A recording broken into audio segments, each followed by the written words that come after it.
2019.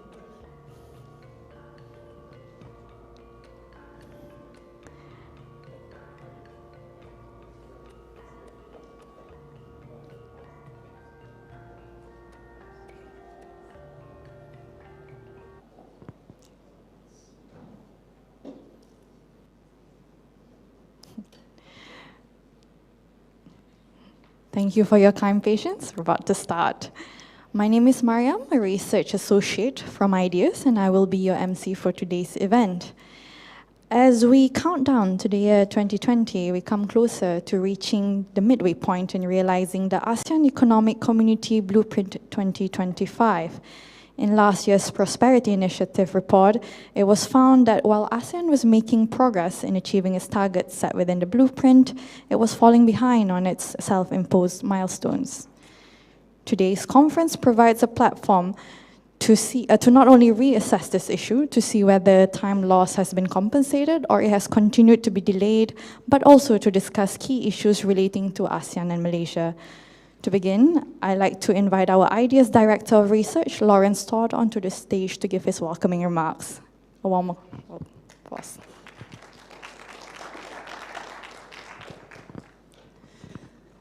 Thank you very much. Yang Berhormat Dr. Ong Kiang Ming, Deputy Minister of International Trade and Industry, our distinguished panelists, ladies and gentlemen. Thank you very much for coming. As has been said, my name is Lawrence Todd. I'm the Director of Research at IDEAS.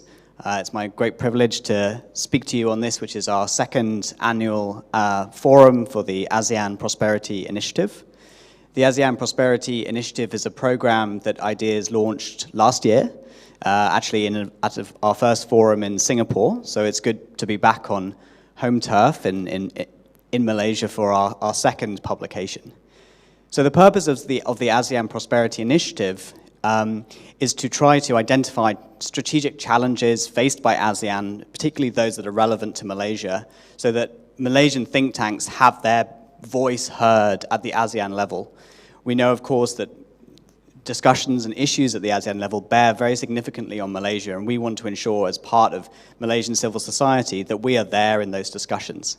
So the flagship project under the ASEAN Prosperity Initiative is our AEC scorecard, where we try to track the implementation of the measures designed to realize the ASEAN Economic Community Blueprint, which is scheduled for realization by the year 2025.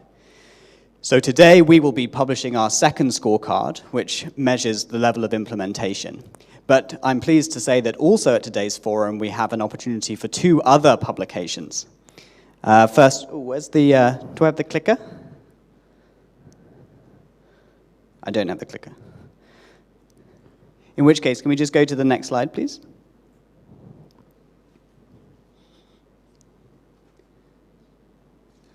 Okay, so I'm glad to say that we have two other reports today. First of all, I'm very privileged that we will also be hosting the launch of a book which has been edited by our esteemed fellow, Dr. JMenon, who is lead economist at the Asia Development Bank. This is a book that takes a much broader perspective of ASEAN, looking back over the last 50 years and where ASEAN stands in its current trajectory towards integration.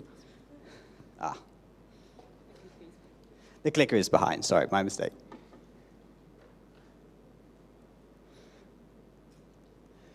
The clicker is behind, but it doesn't seem to work, so forgive me for that. And then thirdly, we have a third report today, which is a joint report by 6 ASEAN think tanks, led by a partner organization of ours, the Geneva Network, which looks at the status of intellectual property rights within ASEAN. Now, this is very important to us because we hear much discussion of ASEAN's need to move up the value chain and develop new, more competitive industries, and we often talk about the need to develop a knowledge economy within ASEAN. But key to that is a framework of intellectual property rights that provides the space for innovation and reform. So we're pleased that we'll also be launching and discussing the current status of intellectual property rights in ASEAN as detailed in the report from our partner, the Geneva Network. So to begin, I will be handing over to my colleague Azam, who will detail the report that IDEAS has led on, which is the ASEAN Economic Community Scorecard. So Azam, if you would please come to the stage. But we just need to make sure that the clicker works, because at the moment it does not. Come. Okay. No, so I think we'll just have to, you have to ask for the next slide to go through. Okay. So with that, I will hand over to Azam, who's going to talk through the kind of centerpiece research of the ASEAN Prosperity Initiative. Thank you very much. All right, thank you so much, Lawrence. My name is Azam. I'm a researcher at IDEAS, and I've been working with Lawrence throughout this project. Can I just get the next slide, please? So from our research during this project, we realized that there is quite a disconnect from the business community and from the general public in their understanding and knowledge of the AEC and the AEC blueprints. So hopefully by the end of this presentation and upon reading the report, you'll have a better understanding of why that may be the case. So the ASEAN Economic Community is a culmination of various efforts for integration since the birth of ASEAN in 1967. These efforts include the ASEAN Preferential Trading Agreement implemented in 1977, the ASEAN Free Trade Agreement in 1993, the ASEAN Framework Agreement on Services in 1995, and then following in 2003, the ASEAN member states finally decided that it was time to create an ASEAN community. The AEC is a dynamic and evolving concept, and there are two primary documents that plan out the vision of the AEC and the implementation of economic integration. And this is the AEC 2015 blueprint and the AEC 2025 blueprint. So the first pillar of the ASEAN Economic Community 2015 blueprint seeks to achieve a single market and production base through the free flow of goods, services, investment, and capital. This priority for economic liberalization is again reflected within the AEC 2025 blueprint, which aims to enhance ASEAN's trade and production networks and establish a unified market. Next slide, please. Under the previous AEC Blueprint 2015, the ASEAN Secretariat produced these scorecards to track the implementation of the measures required to implement the AEC 2015 Blueprint, as well as to comment on the compliance of different member states. However, under the current AEC 2025 Blueprint, the ASEAN Secretariat is not planning to produce these scorecards. Instead, they have an integration monitoring office, which has prepared a monitoring and evaluation framework to assess the progress. And although we welcome the efforts of the ASEAN Secretariat in developing more sophisticated and reliable tools to measure the implementation of the AEC Blueprint 2025, as Lawrence has noted, we also believe that transparency and inclusivity within the assessment is an important factor. So this project aims to do just that.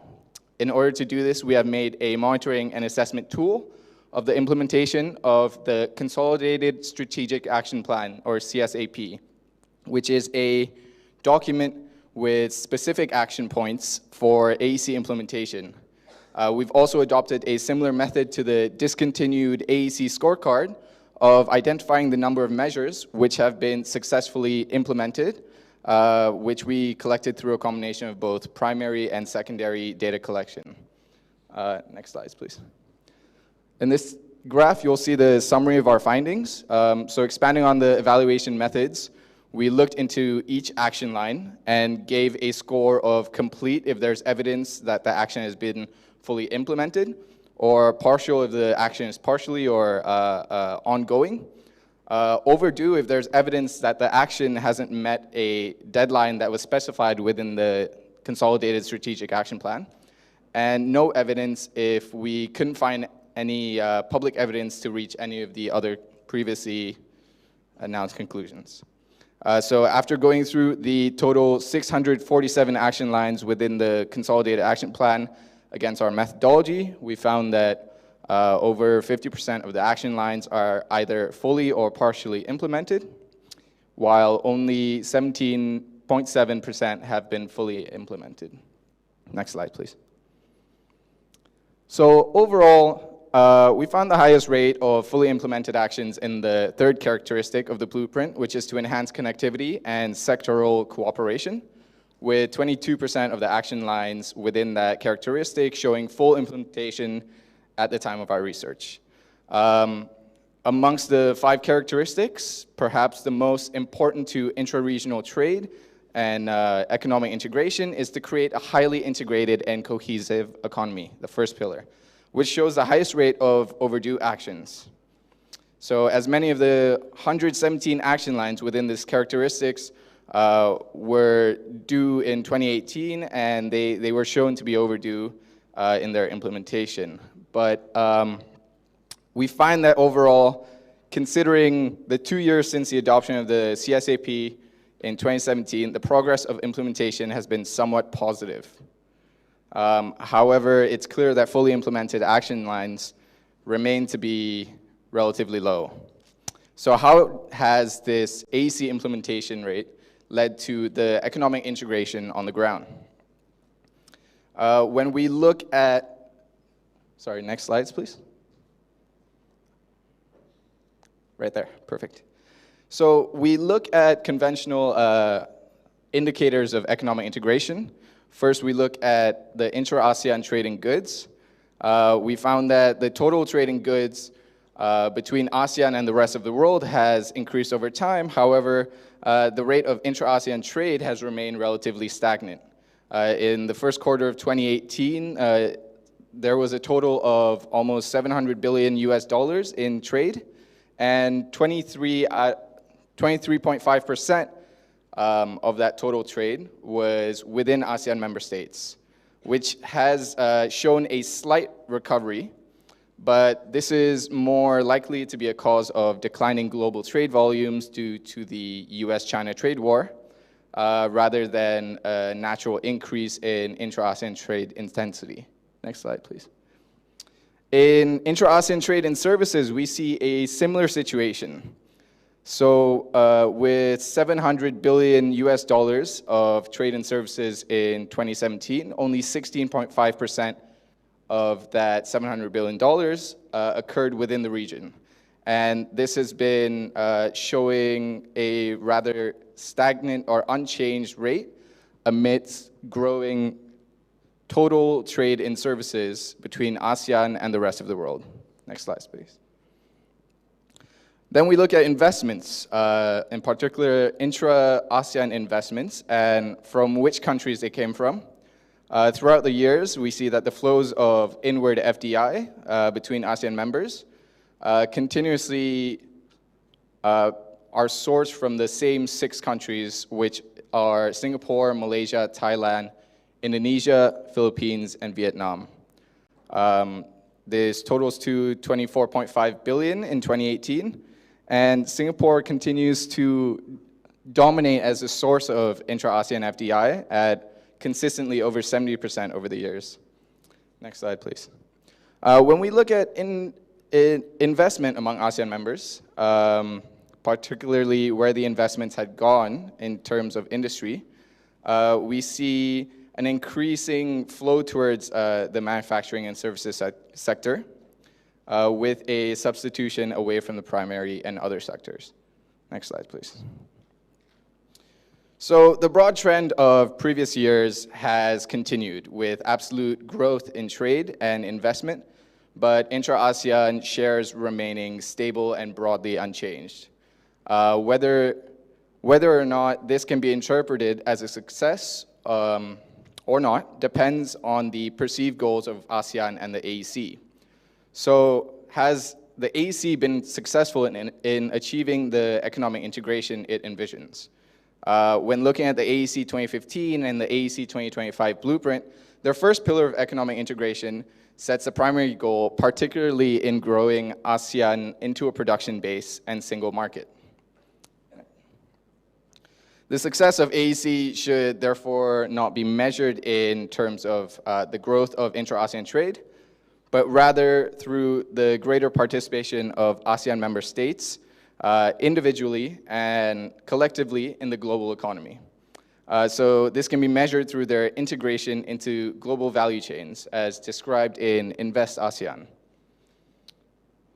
ASEAN's continued efforts to multilaterally liberalize beyond the region have boosted the benefits that the countries can derive from GVCs through access to competitive inputs. And member states have participated in both, as both importers of foreign goods, which then they use in production, which is called backwards participation, and as producers and exporters of intermediate goods, which are then incorporated into the production of other countries. This is considered forward participation in GVCs. So through looking at the backwards and forward participation, we can see the growth trend in total GVC participation in ASEAN countries. The emergence of the ASEAN Economic Community in 2003 has coincided with an observable acceleration of overall GVC participation. This has been a result of an evolving process of deepened economic integration within the AEC and enhanced connectivity through the country's investments in hard and soft infrastructure. Although there is a clear divergence between members, with Brunei, Cambodia, Laos, Myanmar, and Vietnam remaining at the bottom end of the intensity of participation within the global value chain. Vietnam has been somewhat of an exception to the laggard states as it pushes towards greater foreign value added within their exports. So in other words, it can be argued that the success of the AEC and the goal of making ASEAN into a production base has been evident in the growth of the ASEAN member states' growing GVC participation. If not overall, at least amongst the ASEAN 6. However, the increasing divergence of ASEAN countries' participation in GVCs highlights how some ASEAN states, particularly the lagging countries, are not integrating as rapidly or extensively into GVCs. Next slide, please. In addition to the goal of developing ASEAN as a single production base is also the objective to develop ASEAN as a single market. So this goal, more than the push for a production base, can be justified in terms of intra-ASEAN cross-border economic activity. And as a single market should be characterized by businesses of one ASEAN member state exporting goods and services seamlessly to the market of another. ASEAN leaders have set the ambitious target of doubling the share of intra-ASEAN trade by 2025, which is a goal that clearly reflects the ambition to develop a single market. As noted previously, however, in the previous graphs, the growth of intra-ASEAN trade is on par or slower in trade between ASEAN and the rest of the world. Further analysis of the levels of intra-ASEAN trade intensity reveals the divergence between member states in realizing a single market, characterized by growth in intra-regional trade intensity.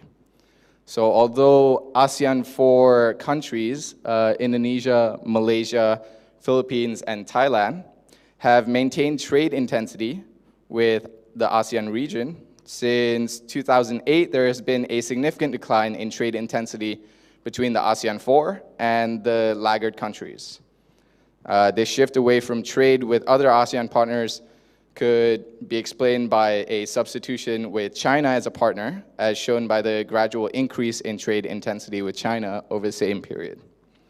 So consideration needs to be given to kind of underlying characteristics as to why this happened, such as the competitive versus complementary nature of ASEAN economies, which would determine the extent to which countries have a basis for trade even after all barriers are removed. So this slide shows that trade complementarity between the laggard states and the ASEAN 6. Trade complementarity is an indicator of the bilateral trade opportunities between countries.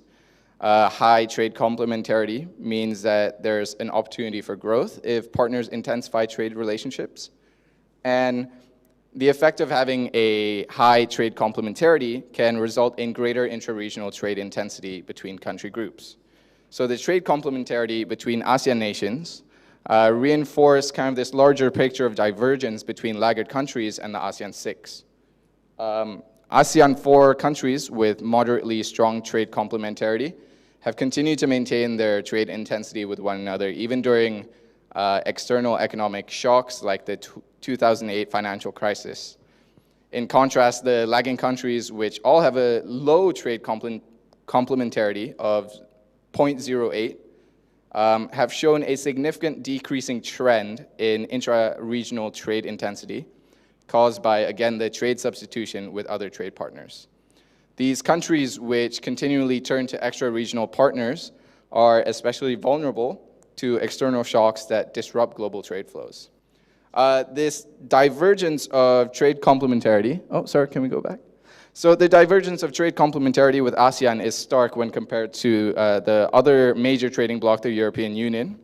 In 1990 to 1994, the 4 Central and Eastern European countries that later joined the EU had significantly higher trade complementarity, which suggests that there's an underlying economic logic that was more in favor of regional integration. Next slide, please. So what's the bottom line of all this?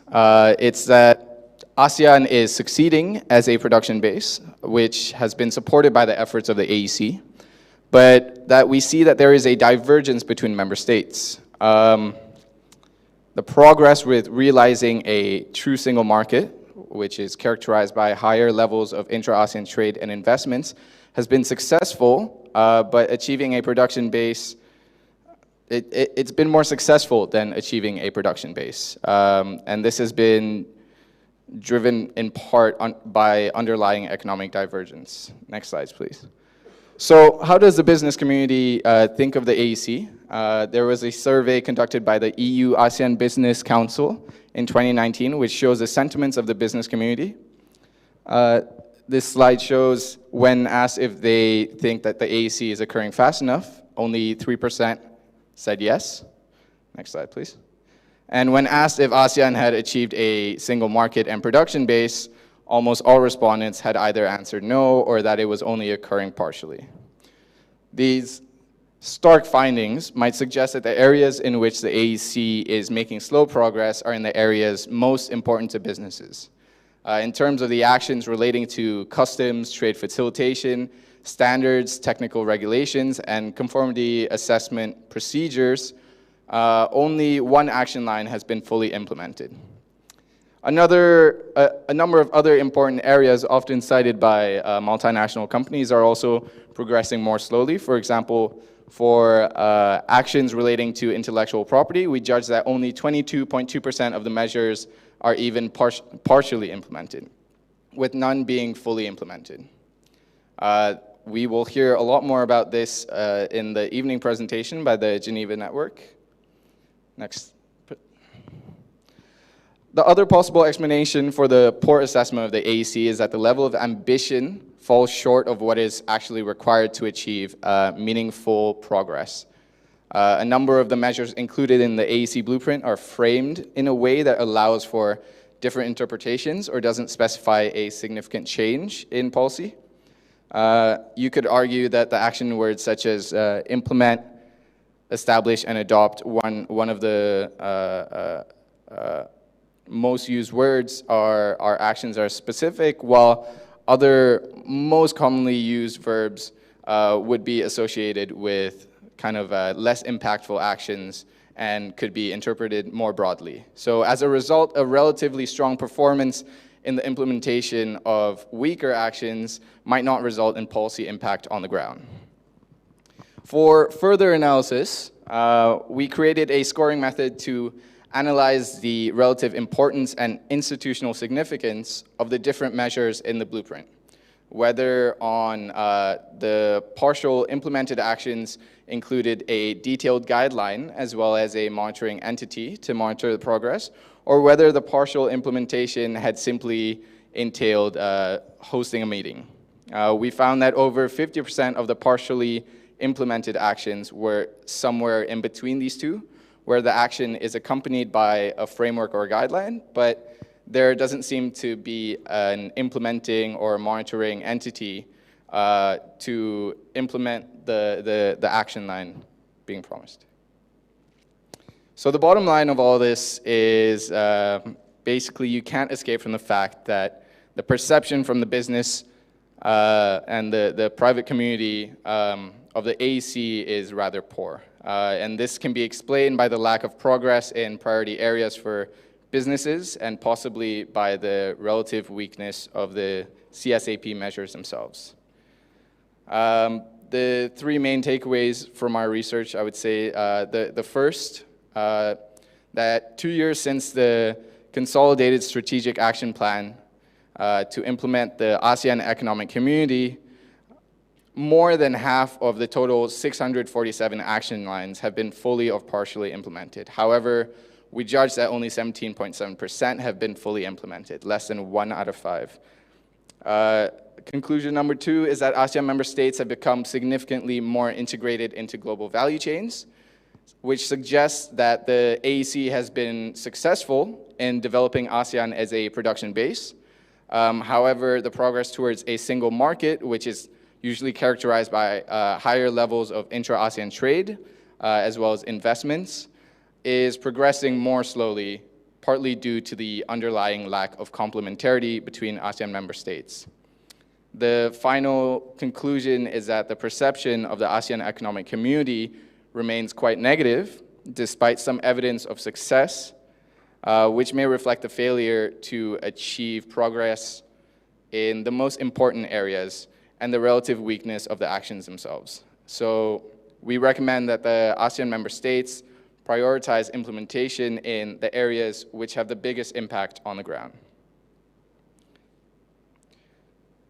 So to wrap this all up, we have created a website that provides all of the detailed scores and explanations of our assessment.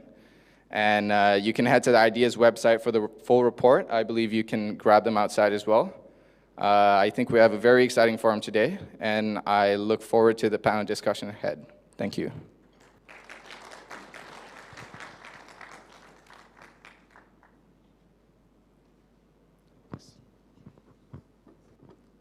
Thank you, Azam, for that illuminating and very informative presentation. As we have laid the foundation of our panel discussions today, moving forward, I'd like to add on to that by inviting Dr. JMenon, the lead economist from ASEAN Development Bank, to do a presentation on an evolving ASEAN vision and reality. Prior to his current role in ADB, Dr. Jayan was an academic mainly at the Center of Policy Studies at Monash University in Melbourne for more than a decade. He holds adjunct appointments with the Australian National University of Canberra, University of Nottingham, England, as well as IDEAS. Dr. Jayan has authored and co-authored more than 100 academic publications focusing on trade and development in relations to ASEAN. His work in ADB currently focuses on the same matters with the addition of international investment as well. Without further ado, please give a warm welcome to Dr. JMenon.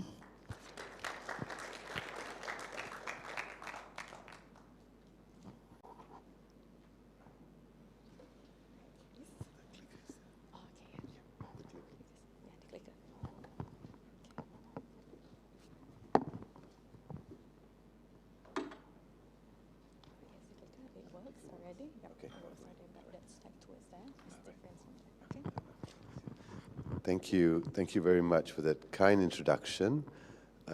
Yang Berhormat, Dr. Ong, Deputy Trade Minister, Mr. Ali Salman, Executive Director of IDEAS, distinguished guests, ladies and gentlemen. I'm very pleased to be here today to participate in this triple launch. We've had one already. I will be doing the second. And that's in relation to this book that all of you will have a free copy of in your package. It's also online, so please tell your friends. If they want to read it, they can go to the ADB website and find it there as well.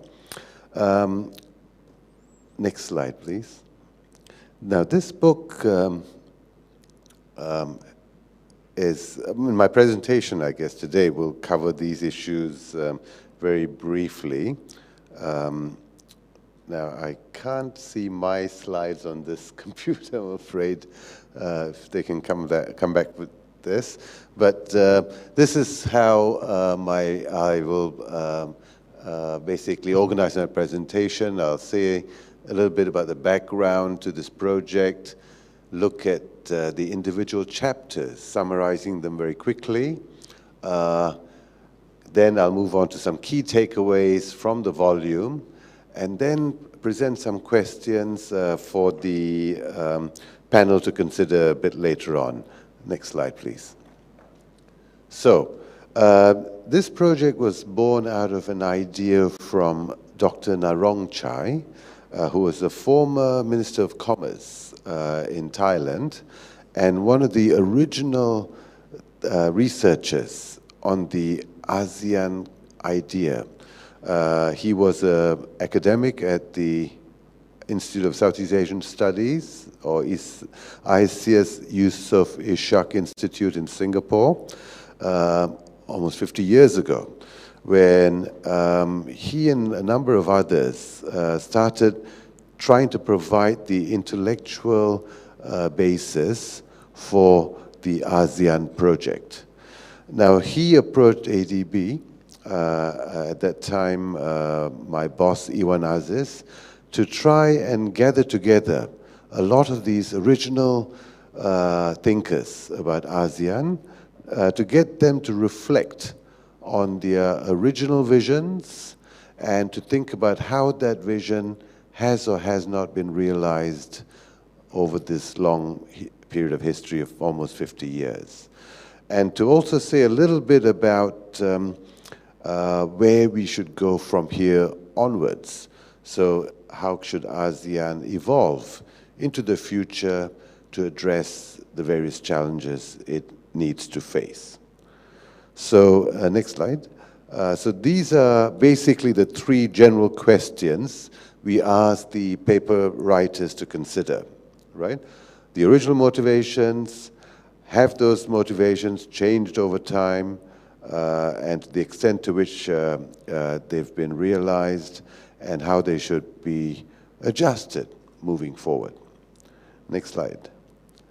Okay, so very quickly, let me run through a short summary of each of the chapters in the book. The first chapter is by Emil Salim, a distinguished Indonesian academic and policymaker, advising many Indonesian presidents. There haven't been very many, but he advised all of them. And he basically looks at the domestic factors that influenced ASEAN's formation, and also the geopolitical context. At that time, a rather troubling geopolitical situation taking place in the region. And he also looks at how the +3 countries, China, Japan, and Korea, affects ASEAN's role and how this interacts with ASEAN's function in the region. Now, this is not surprising. Indonesia is clearly the largest player within ASEAN, but Indonesia usually doesn't want to be the spokesperson for ASEAN. So he also considers this question, who should speak for ASEAN? And whether everyone speaks for ASEAN and therefore nobody speaks for ASEAN. So this is a difficult situation, but one that needs to be addressed, and his ideas are interesting on that topic. The next chapter is by Ambassador Delia Albert, Again, Delia, like Mr. Salim, was involved right from the start in playing a critical role in terms of designing ASEAN's functions in the foreign affairs area mainly. And she looks at how the various bilateral meetings played their part in ASEAN's foundation, and also looks at how personal relationships were critical in sort of forming ASEAN and building the trust at the early stages of cooperation. Next, please. The third chapter is by Rodolfo Severino, and he looks here at the multifaceted nature of ASEAN. And as a former ASEAN Secretary General, he provides an interesting insider's perspective on the process of ASEAN community building. He also looks at the various different aspects of ASEAN cooperation, not just economic, but also going back to its original function as a political security grouping, and also, more recently, the social cultural aspects. The fourth chapter is by another insider, Dr. Sutad Setbunsang, who's a former Deputy Sec-Gen of ASEAN, and this is the first and only father-son chapter, and Sutad with his son explores how ASEAN cooperation has been shaped by external developments and the extent to which they have improved or affected negatively the evolution of ASEAN. And as a former insider, he also talks a bit about the institutional mechanisms that have affected ASEAN cooperation. Next, please. Professor Chia Xiao Yu is our Singaporean representative in this volume, and she looks at Singapore's pursuit of open regionalism and how that has supported ASEAN's regionalism. And she looks at how we can further deepen economic integration in ASEAN, and talks about how Singapore in particular has been trying to hasten the pace of this deepening and to try and drag ASEAN along as Singapore pursues various bilateral free trade agreements with its key trading partners. Next is the chapter by Tham Siu Yen. Now I have to be a bit careful here because she's present in the audience and will be on the panel a bit later. Siu Yen is our Malaysian representative and talks about how national interests have influenced Malaysia's priorities for ASEAN cooperation. I'm sure all of you will want to read her chapter if you're going to read only one chapter. And also, Siu Yen reflects on how the future of ASEAN and Malaysia's economic policies may interact going forward. And I'm sure we'll hear a lot more about that later. Finally, Florian Alburo from the Philippines looks at how the ASEAN economic agreements have been evolving, the extent to which they become more sophisticated. And also, he looks at an issue that we look at quite closely in the previous report, the report that was just presented, this relationship between the single market versus production base. So that's a quick summary of the chapters of the book, and I hope you'll take some time to look at the book that you have and read more carefully the ones that you are interested in. Now let me now turn to the key messages that come out of this report. And this is my personal view, and in fact all that I say today is personal and should not be taken to reflect ADB's position. Now, I think it's important to start off with to recognize that ASEAN is the most successful grouping amongst those of the developing world. We have an alphabet soup of development organizations and trade organizations, and many of them are renowned for doing nothing. ASEAN has survived more than 50 years, and despite everything people say about the ASEAN way, the slowness, the consensus building, it is still there today and is still going strong. So let's recognize that to begin with before we start complaining about everything it hasn't been able to do. So ASEAN has also been born in a difficult time in the aftermath of the Vietnam War. In fact, it was still going on. And it has grown from being a political security organization to dealing with a lot of other issues, especially in the economic arena, right? And it has seen rapid economic development of all of its members, reducing poverty sharply and improving living standards over the years. Now, this is a good background to ASEAN, and we have to ask if now it is equipped to deal with the key challenges going forward. Next, please. Okay, I think one of the first challenges is balancing political and economic objectives, right? I've just mentioned that it was born in a turbulent period, and it was designed mainly to try and keep the peace. Now this ASEAN has done very well, and maybe we don't give enough credit to this achievement, right? One reason could be that achieving this objective means that nothing happens, right? Peace is boring, right? When you have peace, you can forget that you have it because it's achieved by the fact that we don't notice it. Everything is nice and quiet.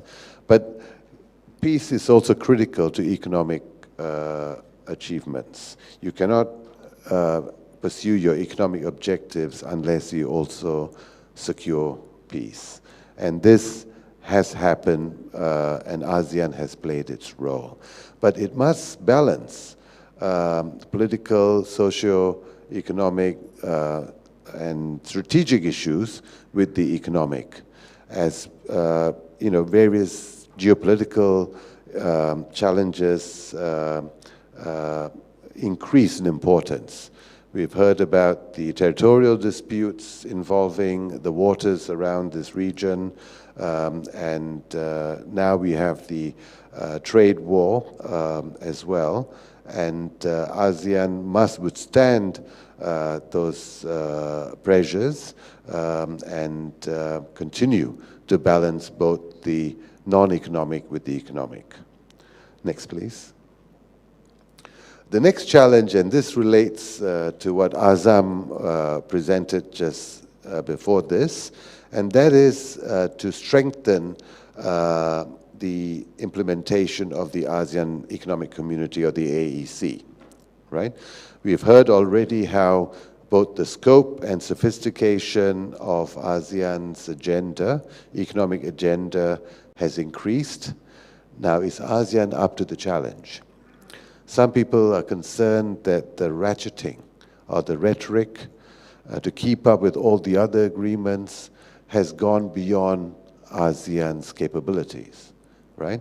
That's one view. Others see a lot of potential for ASEAN to step up to this challenge and realize the objectives in the economic integration arena. But the early phase of that integration is over. All the low-hanging fruit have been plucked. What's left now are the much more difficult areas of reform. The non-tariff barriers, the issues dealing with intellectual property, which we'll hear about later on also today, and many other areas in the services and the investment arena. So ASEAN will have to strengthen its implementation if it's to realize these objectives. Next, please. Okay.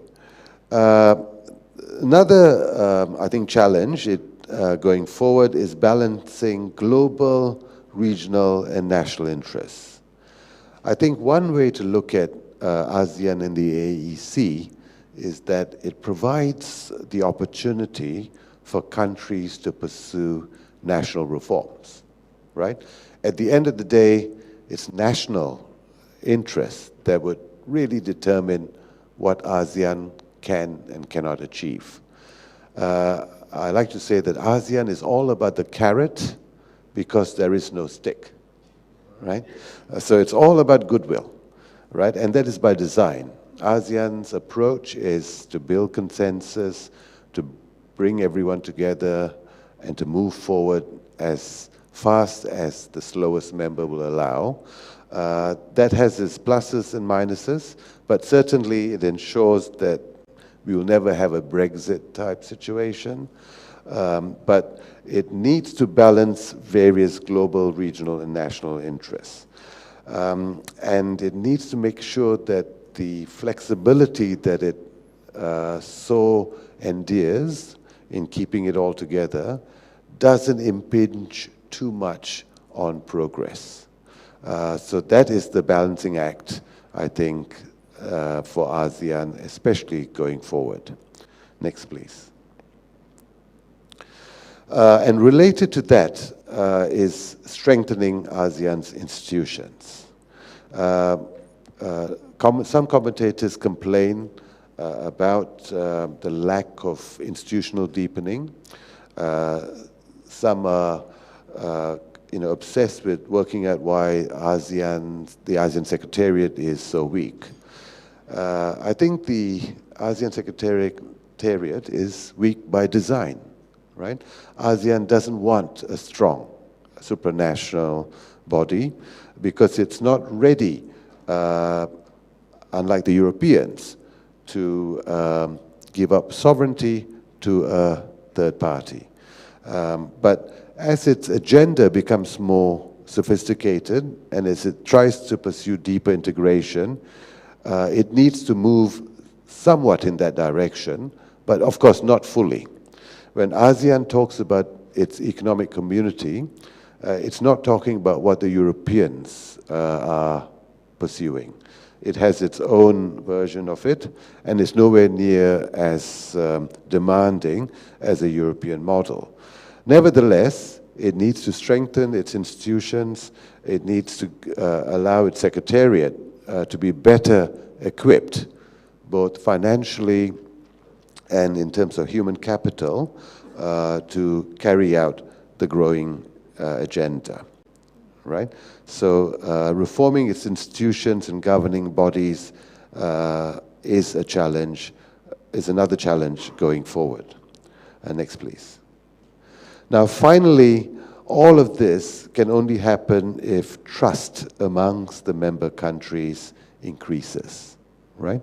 And this is where I think we need to think about what ASEAN is really trying to achieve in its integration project. How deep it wants to go will depend on how much it is willing to give up to a supranational body. And if it's only willing to give up a small amount, then we have to adjust our expectations accordingly. But if it's willing to give up a lot more, that can only happen with greater trust amongst its member countries.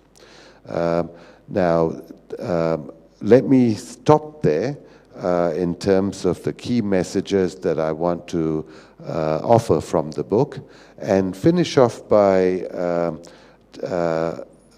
talking about the late Ambassador Rod Severino, to whom this book is dedicated. Rod was a contributor to the volume, and more than that, he was a key player in the design and the workings of the volume in its production. And Rod was also a former ambassador of the Philippines to Malaysia from 1989 to 2002. So he's also an old friend of Malaysia, and we remember him in this volume today and always, and thank him for his contribution to ASEAN as a former Secretary General, as well as to his relationship building with the Philippines as ambassador to Malaysia. So with that, thank you for your attention, and I look forward to listening from you and receiving your questions during the panel session a bit later on. Thank you.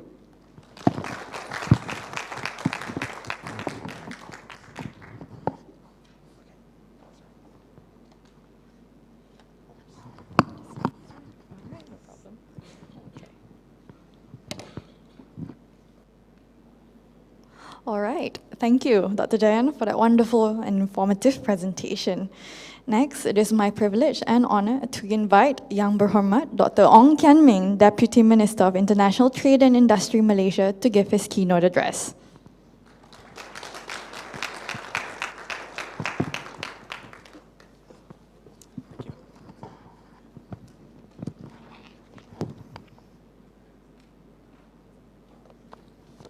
Thank you very much, MC. And to Ali, CEO of IDEAS, thanks so much for adjusting your time today so that I can attend and share a few thoughts, especially in terms of the homework that you've given me to read through the ASEAN integration report, which I've done yesterday. This is the soft copy. This is the unbounded version, and I was just given another 2 reports, including one edited volume by Jayan, dedicated to the former Secretary General of ASEAN. So more homework for me to do, which is a good thing, because I think this is a testament of the good work that IDEAS has done in terms of the research, pushing for the research agenda, not just among think tanks here in Malaysia, but also regionally, to develop ideas about what the market economy means, what ASEAN as a whole should strive for, and some of the areas in which there's probably a lot more work that we can do in order to see the ideals of ASEAN achieved. I just want to take this opportunity to congratulate the authors of the ASEAN Integration Report, and also the other 2 reports that will be launched here today. Of course, I pay more attention to the ASEAN Integration Report because, firstly, this is the one I've read. Secondly, it touches on many of the issues that have to do with trade and investment, which are very important to my ministry. And I think, this is, and thirdly, this is part and parcel of an ongoing exercise that the authors and also IDEAS is committed to under the ASEAN Prosperity Initiative. So this is the second volume, second edition of the report, and I'm sure that as each edition rolls out year after year, there will be sort of like scorecards in which we can keep track of in terms of what ASEAN has or has not done. The first, I'd like to make 3 points with regards to some of the content of this report. The first is to say that this report card reminds me of what IDEAS did in terms of the Pakatan Harapan Manifesto 1 year after we were in power. And I think this kind of accountability is very useful. This kind of accountability, I think, is good for all the member countries in ASEAN, which is why I think it's good that after Malaysia, I understand that IDEAS will also be going to Bangkok to have another discussion session to increase the number of stakeholders who know about this.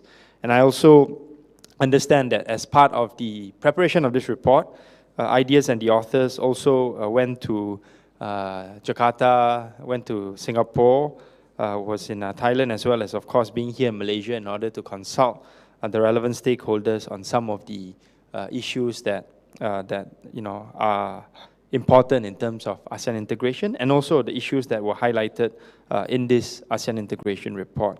So I think this report card, continues to be a very important reference point for all of us who are monitoring the progress that ASEAN makes as ASEAN inches along on a very gradual basis. And I'm sure that all of you here who are working on ASEAN-related matters would know. Jayan talked about the consensus approach by which ASEAN moves so that we move as fast as the slowest member. And I think this is one of the things which is one of the advantages of ASEAN as well as being one of the frustrating things about ASEAN as well. So, in terms of putting together all the relevant information in this report, I think that IDEAS needs to be applauded. And for those of you who perhaps are not familiar with some of the plans or programs or implementation policies that have to do with the fulfillment of the ASEAN Economic Community 2025, I'd encourage you to read the quarterly updates for the Consolidated Strategic Action Plan. And this is something that's relatively new under ASEAN, to give a quarterly update on some of the initiatives that have been rolled out under ASEAN in order to achieve this economic community by 2025. I think that's, it's an important reference point in terms of the documents which ASEAN has produced for public consumption. Yeah. A couple of things that I also want to make note of with regards to this report. There were a couple of indicators on the scorecard which caught me a little bit by surprise, that there has been no evidence or very little evidence of progress. Of course, when we see the overall report, I'm glad to see that there are some parts that are already in red, meaning they are already being fulfilled. There's about another 30% that are in progress. But also, a large part, more than 40% that where we see little evidence of progress. And two particular indicators caught my attention in terms of no evidence. And this is firstly, movement of skilled labor and also business visitors. 100% no evidence of progress on this area. And the other area of 100% no evidence is in the area of good governance. I think I highlight these two areas because these are two areas which I think are very important to Malaysia. Especially under the new government, we've undertaken a number of initiatives in order to push for good governance within Malaysia. And I think some of these experiences can also be shared, and hopefully the agenda on good governance can be pushed slowly but surely among ASEAN member countries. In terms of movement of skilled labor and business visitors, I think this is one area which is going to be and is already very important in terms of cross-border movement of workers within ASEAN, especially on the skilled level front. And I think this is increasingly important, linked to the third point I'll talk about in terms of taking advantage of the US-China conflict, whereby it's much more important, I think, for us to have plans in order to make it easier for skilled labor within ASEAN to move from one country to another to work on related projects that are part and parcel of the deepening of integration within ASEAN countries. Another area which is not 100% no evidence, but 80% no evidence. I think 10% of these initiatives were implemented, 10% still in progress, 80% no evidence is in the line items concerning sustainable development. And I think this is, of course, something that is very important, not just in terms of looking at how member countries can push forward the agenda of the United Nations Sustainable Development Goals, which are even now being discussed as part of the UN General Assembly in New York. And of course, many of us would have seen the viral clip of this young Norwegian teenager, Gunther, of how she has called out many world leaders, many people who are older than herself in terms of their commitment towards sustainable development. I think this is one area where ASEAN can also push forth, perhaps in a more sustained and also more targeted manner. And in terms of sustainable development, I'm sure that all of us have been quote-unquote victims of unsustainable development with regards to some of the environmental concerns that we've had here in Malaysia over the haze issue over the past 3 weeks. And I'm glad that it's cleared up, but moving forward, I think there is and there should be much more attention paid to this particular area. The second issue that I want to bring up is with regards to some of the initiatives that have been undertaken at the ASEAN level, maybe away from public attention in terms of deeper integration, especially from a digital economy or e-commerce perspective, as well as from the removal or the attempt to reduce non-tariff measures and barriers. In terms of e-commerce, this is something that I'm not sure how many of you are aware of. ASEAN actually signed an agreement on e-commerce earlier this year. And this was following some of the aggressive push for more digital economy initiatives when Singapore held the chairmanship of ASEAN last year. And part and parcel of the ASEAN agreement on e-commerce is streamlining regional trade rules, which will hopefully promote lower operating barriers in terms of entry for business. And I think this would definitely mean freer movement of e-commerce goods across Southeast Asia, and this would also increase cross-border trade in goods and services between ASEAN member countries, and which would obviously increase intra-ASEAN trade. So increase the potential to increase the level of intra-ASEAN trade beyond the 23% that we saw just now. Hopefully beyond even the 25% mark. I think this is something that would be very useful for ASEAN. And this is also part and parcel of how we want to continue to push for greater initiatives in the e-commerce and digital economy space, not just within ASEAN. It's also an area that we're discussing very rigorously within the context of the Regional Comprehensive Economic Partnership, RCEP, and then also will feature prominently in our agenda for APEC 2020, which Malaysia is hosting next year. The issue of non-trade barriers and measures, I think, is one of the things which has been highlighted by many, many people. People who deal with ASEAN, people who have to trade within and between ASEAN, highlighting the increase in the number of NTMs as well as NTBs over time. Of course, over the years, Malaysia has also actively voiced our concerns over this, the increase in the number of NTMs and NTBs across ASEAN countries. And we have used various platforms in ASEAN, whether it's the ASEAN Summit, the ASEAN Economic Ministers Meeting, or the ASEAN Economic Officials Meetings on measures and trade facilitation initiatives that are needed to curb and also further reduce NTMs and NTBs.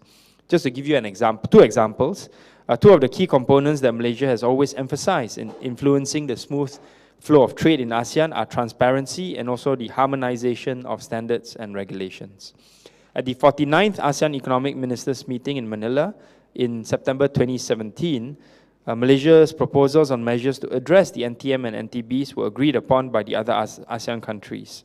And we suggested the need for clear guidelines to be established as the basis for categorizing NTBs and NTMs, and the full implementation of the commitment and notification procedures under the ATIGA agreement, or the ASEAN Trade in Goods Agreement. So this is part and parcel of how we're trying to push the agenda forward. This was back in 2017, and for 2018, at the 50th ASEAN Economic Ministers Meeting in Singapore, this meeting approved the guidelines for the implementation of the ASEAN Commitment on Non-Tariff Measures on Goods. Of course, when we talk about commitment, I think the question that the authors would continue to ask is to what degree this will be translated into actual implementation measures. And we do take note of that. Currently, all AMS are in the process of organizing their respective domestic practice in order to develop a work plan to implement the principles stated in the said guidelines. So, there are implementation goals and guidelines that we need to adhere to or follow through at the ASEAN level. And in addition, at the regional level, ASEAN has taken various initiatives to address NTMs and NTBs. And I'll just give you a few examples. These are a little bit more technical, but I think it's good to be able to give you a flavor of some of the activities and meetings that have been convened in order to address the NTMs and NTBs issues. The first is the reactivation of the ASEAN Trade Facilitation Joint Consultative Committee, ATF-JCC, in 2015. The ATF-JCC collaborates with the private sector in identifying, reducing, and eliminating NTM and NTBs, including developing the ASEAN NTM guidelines. Secondly, establish the ASEAN Solutions for Investment, Services and Trade, or ASSIST platform in 2015, which provides an online consultation session to address issues faced by the business community in cross-border trade related to the implementation of ASEAN economic agreements. Thirdly, accelerate the standardization and compliance processes. This is in terms of standards and conformance and varying technical requirements among ASEAN member countries through the Mutual Recognition Agreement. This, again, is a little bit technical, but basically what we want to try to achieve is that if one particular good is certified under, for example, SIRIM standards here in Malaysia, it should have some sort of a recognition from other certifying bodies in other member ASEAN countries as well. Easier said than done, but this is one area that we've identified. Developing the ASEAN Trade Repository, ATR, since 2015, which serves as a one-stop center for providing information on trade-related laws and customs procedures for ASEAN countries. Fifthly, the implementation of the ASEAN Single Window System, which enables interactive and online exchange of documents and trading data for more efficient and seamless export and import transactions. We've implemented this already for not all ASEAN countries, but for some ASEAN countries that feel that they are, they are ready to implement this ASEAN single window. I believe that there are 5 countries that have already implemented this system, and we are in the process of fine-tuning it and hopefully expanding it to other countries. 6, implement the ASEAN-wide self-certification scheme, AWSC, which allows exporters and manufacturers to self-certify their certificate of origin. This is an ongoing process. 7th, establish the ASEAN Customs Transit System, where custom transit management is carried out through computer systems to enhance the efficiency and effectiveness of transit procedures. And then 8th, which is the last one, the establishment of NTM databases in the ASEAN region through an online system jointly established by the ASEAN Secretariat in collaboration with AREA, the Economic Research Institute for ASEAN and Southeast and East Asia, and ARISE, the ASEAN Regional Integration Support, which is an agency that is supported by the EU, in accordance with the Strategic Action Plan AEC Trade Facilitation 2025. So this is, all some of these are technical areas where we have ongoing discussions and also implementation plans. And I'm glad that Encik Zahid, Senior Director for ASEAN from MITI, is here to be able to give you more details during the panel session. So he has to do the hard work. I just say some of these things. The last point that I want to make is perhaps one that's more speculative, one that perhaps is more provocative in terms of in terms of one particular aspect of this report. And the idea that I want to throw out there to you to think about, to reflect on, is the issue of the US-China conflict.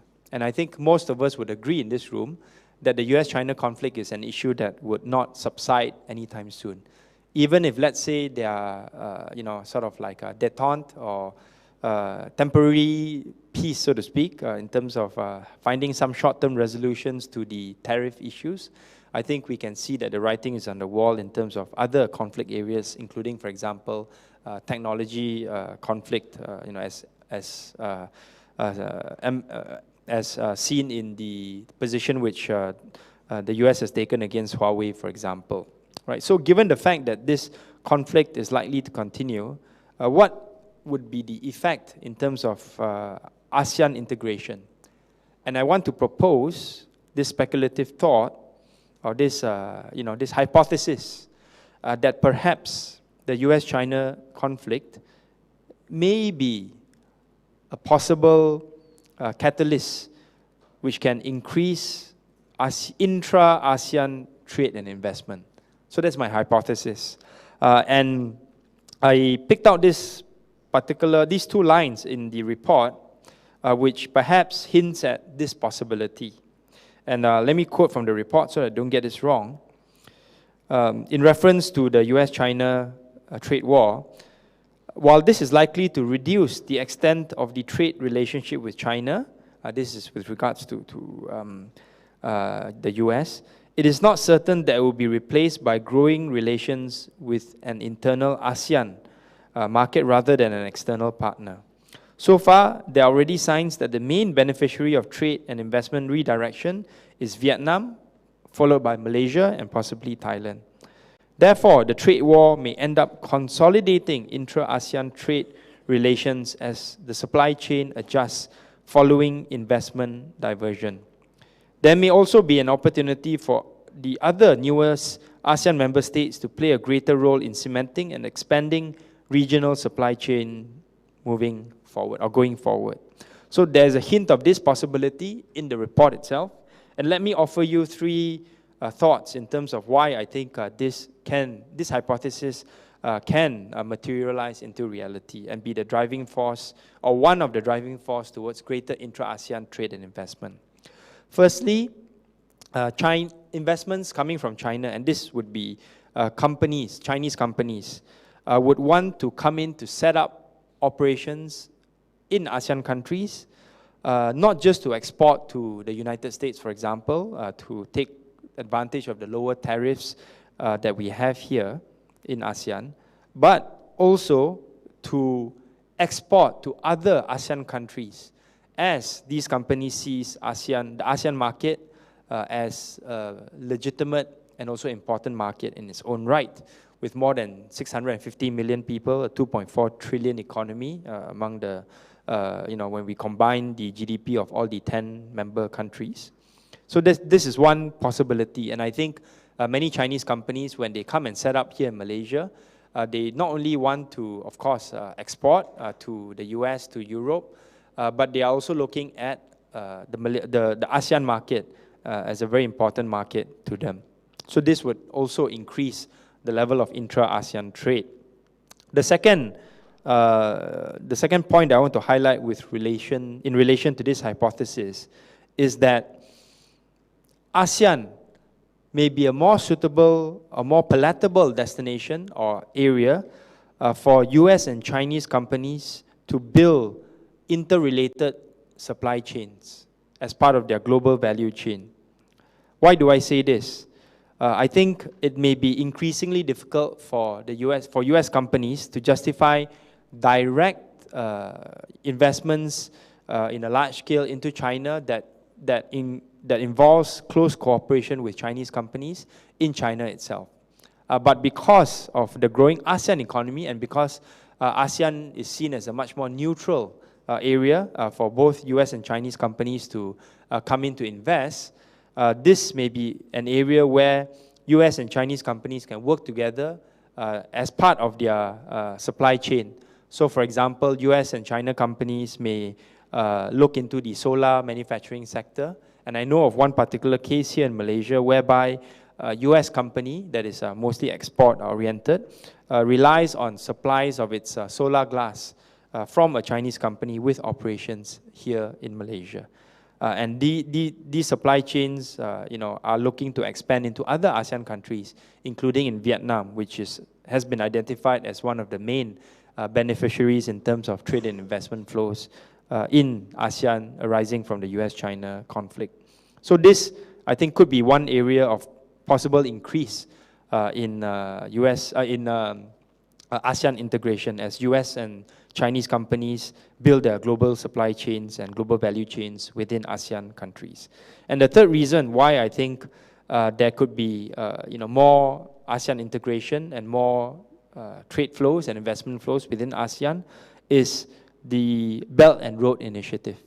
As the Belt and Road Initiative goes to different ASEAN countries, firstly from an infrastructure perspective, but then later on as a catalyst for other types of investments from state-owned enterprises as well as from privately owned enterprises, there would be supply chains that would be built firstly among Chinese companies operating in the region, and then also as part of their vendor development programs or as part of their localization of their supply chain, whereby you can see, let's say, Malaysian companies that supply initially to local Chinese investors here in Malaysia, And then as they are comfortable with the standards of these Chinese companies, they may be looking to expand their exports to other Chinese companies that are operating in the region as well.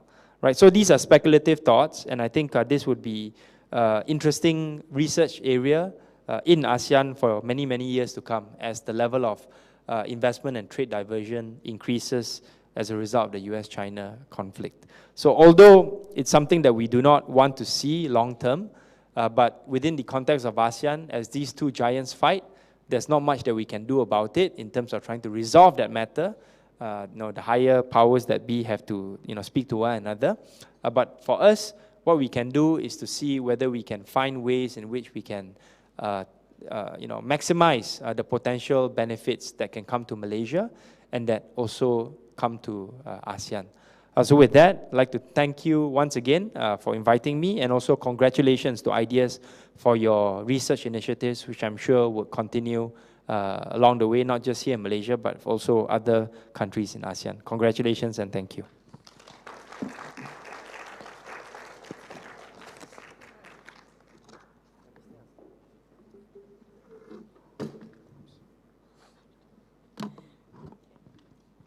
Thank you, Ivy, for your speech, and thank you for staying on stage.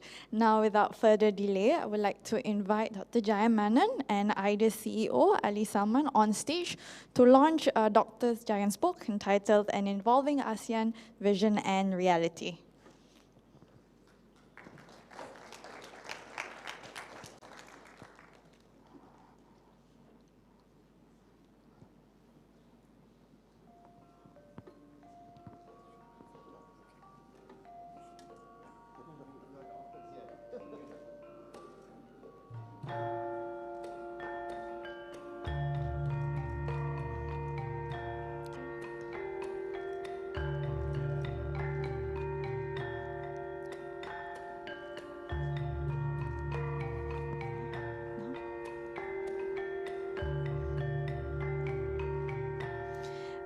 Next, it's my honor to invite Lawrence Todd, Azam Wan Hashim, and Aiman Wan Alias, all from IDEAS, onto the stage for the release of the ASEAN Integration Report 2019.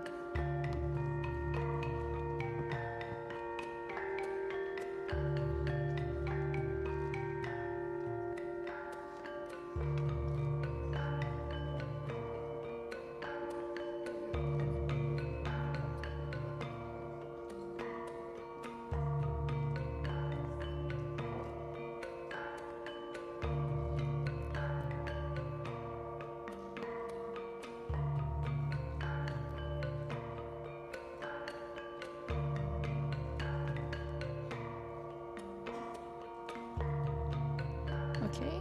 Lastly, I would like to invite Philip Stevens, Senior Fellow at IDEAS, as well as the Director of Geneva Network, for the publication entitled The Importance of Intellectual Property Rights for Progress, a Reform Agenda for ASEAN Countries.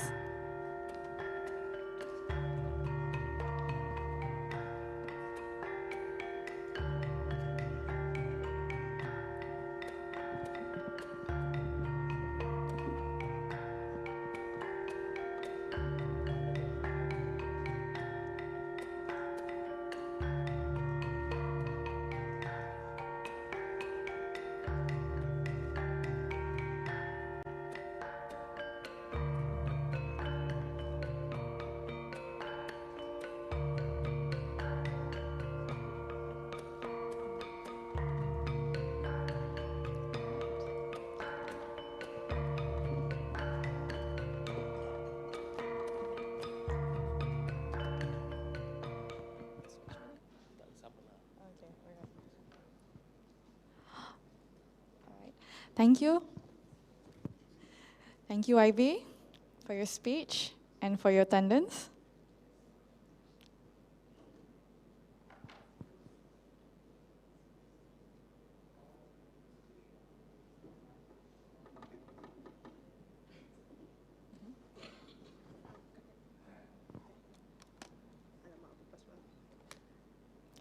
All right.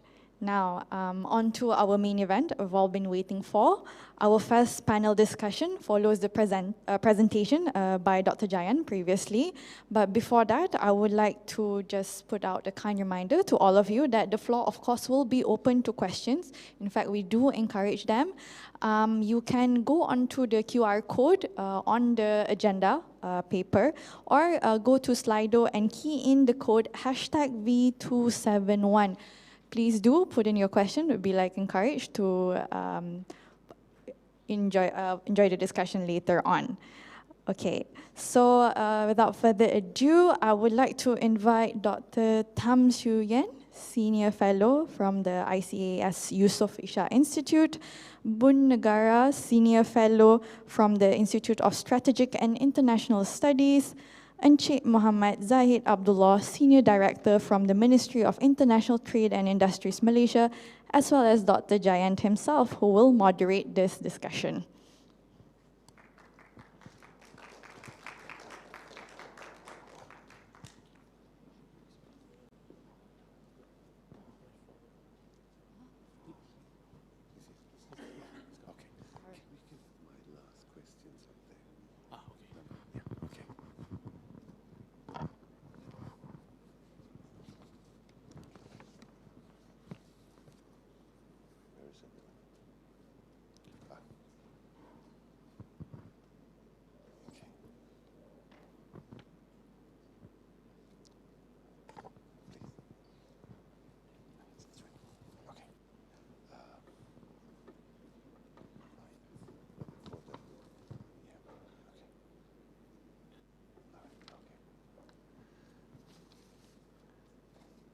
Thank you, MC.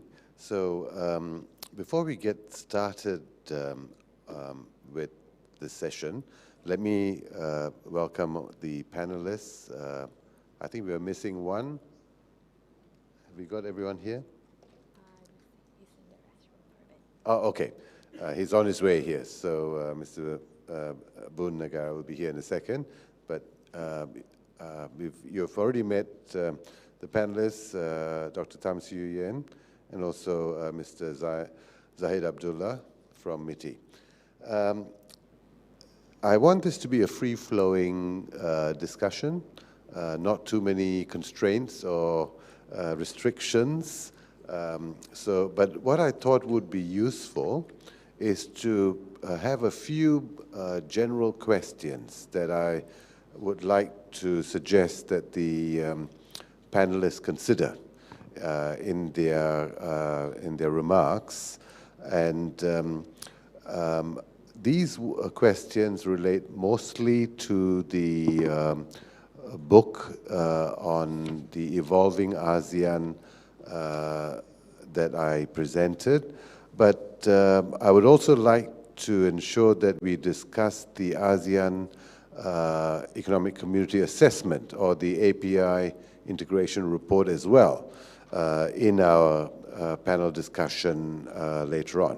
But let me just go through these questions very quickly with you so that you know what some of the issues that we'll discuss.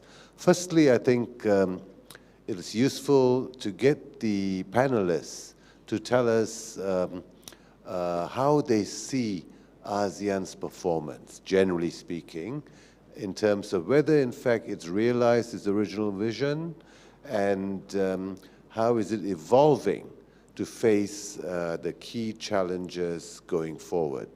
What are the pluses and minuses? Secondly, I think I'd like to invite the panelists to consider whether ASEAN has indeed got the balance right between economic, strategic, security, and politics. And whether this needs to change going forward, especially given the turbulent times that we live in with rising uncertainties. Next, I want to try and place the whole ASEAN project and the ASEAN Economic Community in particular in broader regional and global context. So we have, ASEAN is not the only game in town. We have a lot of other things going on. So how do some of these things affect ASEAN and its AEC? How will RCEP or the revived CPTPP affect ASEAN and its future? Will it strengthen or dilute its role and function? Right? We hear a lot about ASEAN centrality, right? Will this actually be preserved going forward? Will ASEAN be more or less relevant in 10 years' time? So I'll ask the panelists to look into their crystal balls, tell us what they think. In fact, why not consider the very future existence of ASEAN? Will we still need an ASEAN 50 years from now, right? In ADB, we often say that our sign of success is to put ourselves out of business, right? So we're no longer needed to help the poorest countries with their development. But of course, that never happens. We find new reasons to survive, just as the IMF and World Bank have done the same. But how will it be with ASEAN? Now, finally, what does the private sector want from ASEAN? And again, here, I want to try and draw the link back to the first report that was launched, the integration assessment. ASEAN economic integration will only really matter if the private sector gets engaged in taking it up and through investment and trade. And so I'd like to hear from the panelists what they think the private sector would want from ASEAN, and is it getting what it wants? Okay. Now, with all of this, I would also invite you to send your questions in through the app that was already described to you. I will pick up on your questions and present them to the panelists to get their responses. So please send them through as we go along. We really want this to be an interactive Q&A session. So with that, let me start by inviting Dr. Tham Siew Yen to make her opening statement, and Siew Yen will also use a PowerPoint presentation. So over to you, Siew Yen.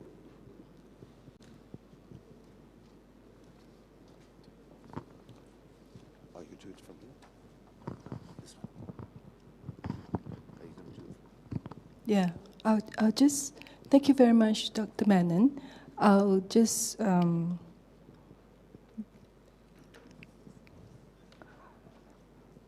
through very quickly some of my initial thoughts on this.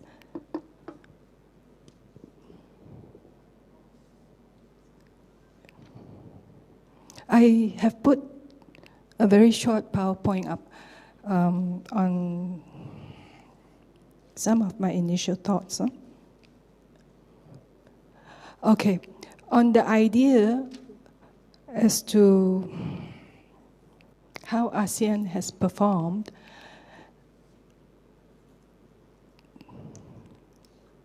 if we compare between the AEC 2015 and the AEC 2025 vision, we can see that it's actually similar. Well, the 4 pillars that we have in the AEC 2015, you can map it over to the AEC 2025 vision. And the part on the enhanced sectoral integration and cooperation actually comes out from the ASEAN priority integration sectors in the 2015 vision. So when we do this mapping, it would indicate that the AEC is very much a work in progress, and a lot of what AEC aspired to achieve in 2015 has not yet been achieved, and therefore it has continued into the 2025 vision. So in terms of the vision statement, they are similar and shows that we still have to do a lot of work to achieve the initial AEC 2015 goals. Next, please. If we look deeper into the AEC 2025, the idea of an economic community remains more or less the same. We have not moved forward in terms of wanting to achieve, for example, a customs union. We have no additions in terms of difficult issues like government procurement, movement of unskilled labor. So the core issues remain the same, and the focus is actually on implementing what has not been completed in the AC 2015 vision. Next, please. And that's because within ASEAN, we have a lot of challenges in terms of the diversity. Next, please. So we have greatly 10 different countries which are at different stages of development and have different capabilities, and therefore the implementation process is more difficult for some than the others. So there are a lot of outstanding issues. Now, next please. I would like to discuss what I think is very important for the current scenario, which is the uncertainty in global conditions because of the trade war, and what ASEAN aspires to do in terms of the Regional Comprehensive Economic Partnership Agreement. It's important for ASEAN to be able to consolidate in the bigger region for global ASEAN, and for the fact that, as Dr. Menon has mentioned earlier, that the need for ASEAN to, in the integration report, the need for ASEAN to participate in global value chains. So the global ASEAN goal and the RCEP goal becomes very important. And the fact that RCEP is really, really big, a big potential block compared to the DPP 11 in terms of size, population, and trade, because India and China are in it. Next. So we have, at this point in time, which Inche Zahid can tell us about the progress of what has been achieved. We have the 18 chapters. Next. And what has been achieved up to last year was the 7 chapters. And the deadline is supposed to be, for the completion of this negotiation, is supposed to be at the end of this year. It makes a lot of difference if we can meet the target, if we can have the wider ASEAN bloc. But it remains to be seen as to whether this can be achieved by the end of the year. I think that this is with regards to Dr. Menon's question, whether if we achieve RCEP, does it mean ASEAN will become less relevant, will not be necessary 50 years from now? As I understand, ASEAN is the core for the RCEP because it's neutral. And it's a balancing factor against all the big powers that we have in RCEP. Balances between India, balances between China, and the mistrust that we have between China, Japan, Korea. So ASEAN is there as a stabilizing factor. So should the agreement be completed, does it mean that ASEAN will no longer be relevant? I don't think so, because agreements, my conjecture at this point in time is that the RCEP agreement will not be a very high-level agreement, and this is a conjecture from someone outside the negotiating table. And I think that if it's completed, the agreement may need to be upgraded over time, and therefore the balancing factor for ASEAN will still be needed in terms of be able to balance the interests of the other big countries in the bloc. So in going forward, in moving forward, I think more than ever before, the ASEAN needs to hang together, because we are facing very difficult, challenging times in the external environment. And in these challenging times, there are both opportunities and threats. So if ASEAN is able to move forward together, we can seize the fruits of the difficult times. But if ASEAN should fall apart, then I think each country in ASEAN will suffer even more. Thank you very much.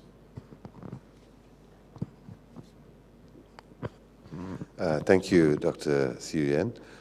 Now I'll call on Mr. Zahid from MITI to give us his opening remarks. If you can do so for about 7 minutes. Thank you. Thank you, Dr. Jayan.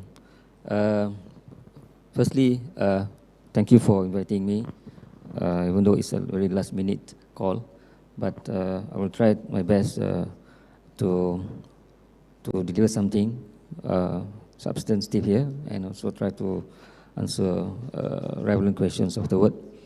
Okay, actually a lot of things, substance have been already discussed just now by the Deputy Minister, by Mr. Azam, and by you also, and by Dr. Tam. What I intend to do is just to highlight a few things, just to add on what has been already discussed just now. For example, if you talk about ASEAN integration, of course, the core of the so-called integrations is on the trade in goods, services, investments, as well as the movement of, they call it movement of natural person. This is for movement of business people. If you see the difference between the previous AEC 2015 and 2025, it's just a matter of strengthening the blueprint from 2015 to 2025 in terms of new elements in the AEC 2025. For example, if you see more focus will be given to, apart from the trade aspect just now, new elements such as e-commerce, even though there's some element of e-commerce in the previous AEC, but in the new 2025 AEC, the element has been somewhat improved, given more emphasis. And other elements such as Industry 4.0 is already being taken on board in the new AEC 2025. And a few more elements such as the global value chain is also there, and also the good regulatory practices is also in the new AEC. These are some new elements that being taken on board in the new AEC 2025. I would just like to reiterate what Dr. Ong mentioned just now on NTMs, non-tariff barriers. If you see, in terms of integrations in goods, services, investment is almost done in the blueprint. But the other important aspect is that the trade facilitation part, trying to address non-tariff barriers, non-tariff measures in doing business within ASEAN region. And those are things that we need to further giving more emphasis, so that we can improve trade within ASEAN. That leads me to the other point, which is the intra-ASEAN trade. If you see, intra-ASEAN trade is only around 23%, more or less 23%, the intra-ASEAN trade. So if you compare this to other regional bloc, for example, NAFTA, the EU, their portions of intra-trade is much, much higher. I would say more than 50%. So these are things that we can give more emphasis in the 2025 AEC. Um, in terms of trade, intra-ASEAN trade, 23% is among ASEAN countries. But if you add on the 6 dialogue partners, the CJK, India, New Zealand, and also Australia, the trade within these 16 member countries is around 60%.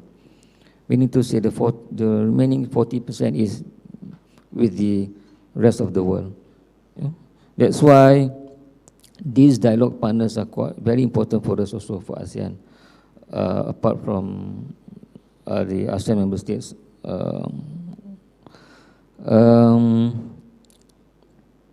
Okay, this is some questions that you asked us to consider. This is very tough questions. I'm not sure whether I can provide some answers here, but since RCEP, CPTP is being mentioned here, I would like to clarify. For this RCEP, CPP, TPP, they are special teams in MITI who handle these negotiations. And unfortunately, I'm not in the team.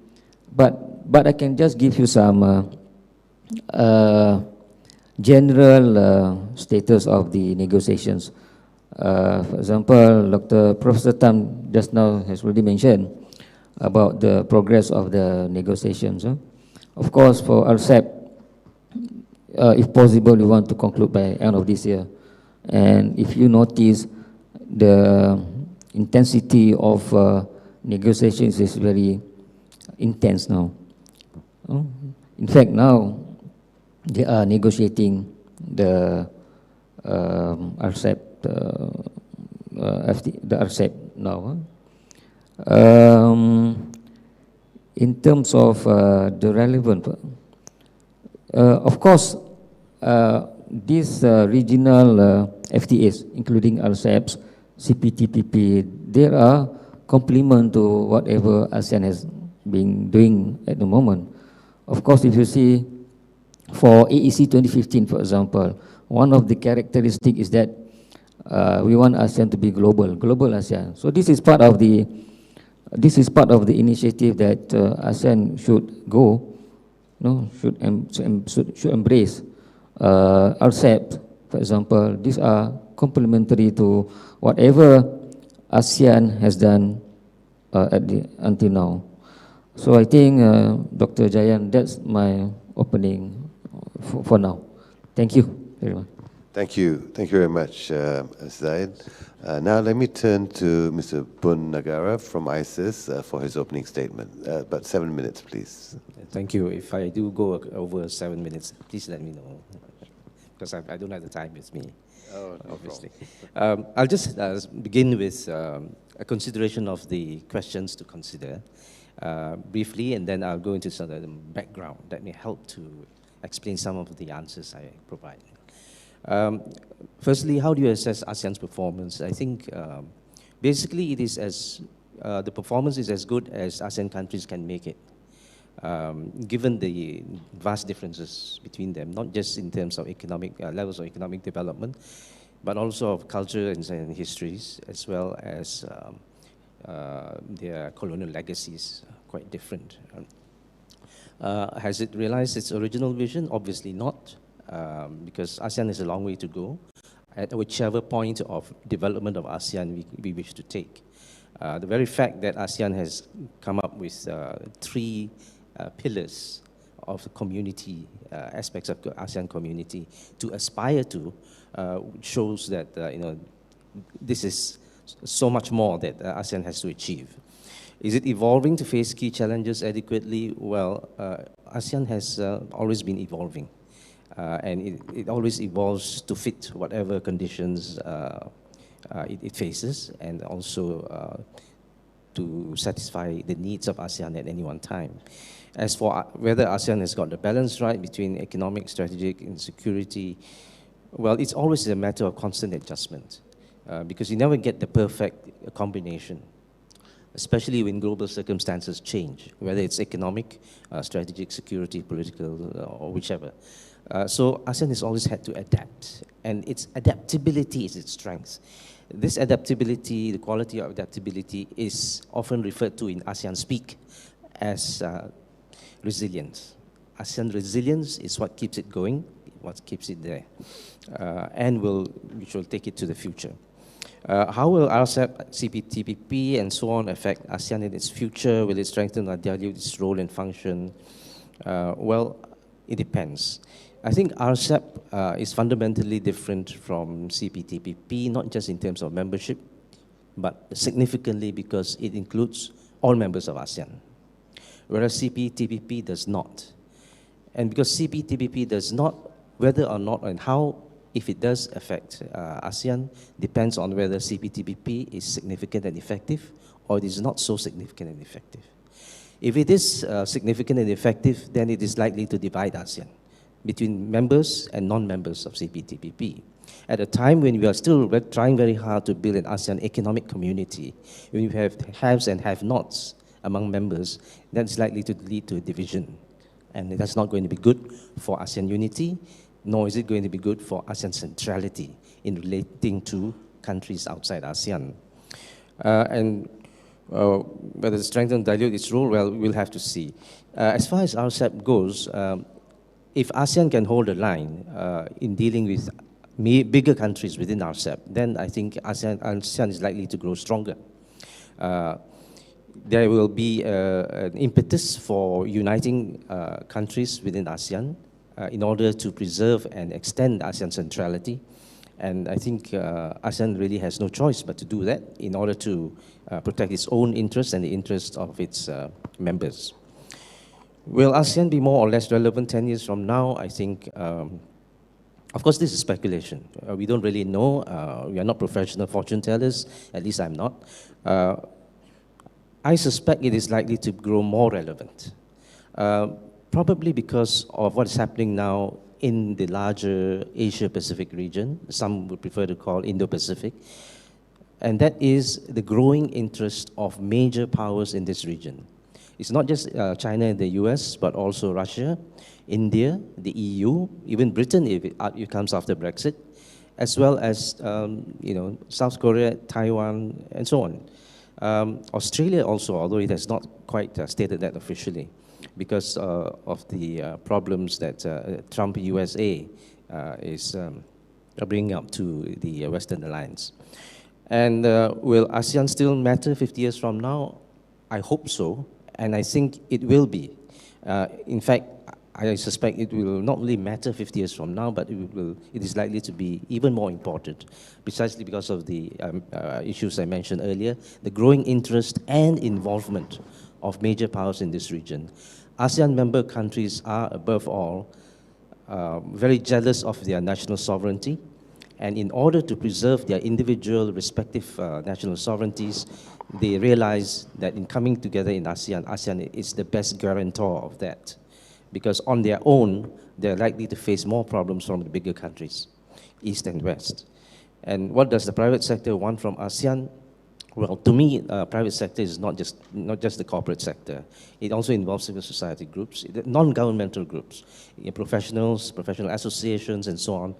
And I think basically what they want in common is to have ASEAN as a more cohesive whole so that they can be more unified across the ASEAN region in terms of protecting and extending their common interests, whether it's in the legal fraternity, in business, in the medical fraternity, and so on. There is a lot that neighboring countries in ASEAN can do in order to enlarge and advance, as well as to secure their interest in a world that is becoming globalized, has become, in fact, rapidly a globalized world.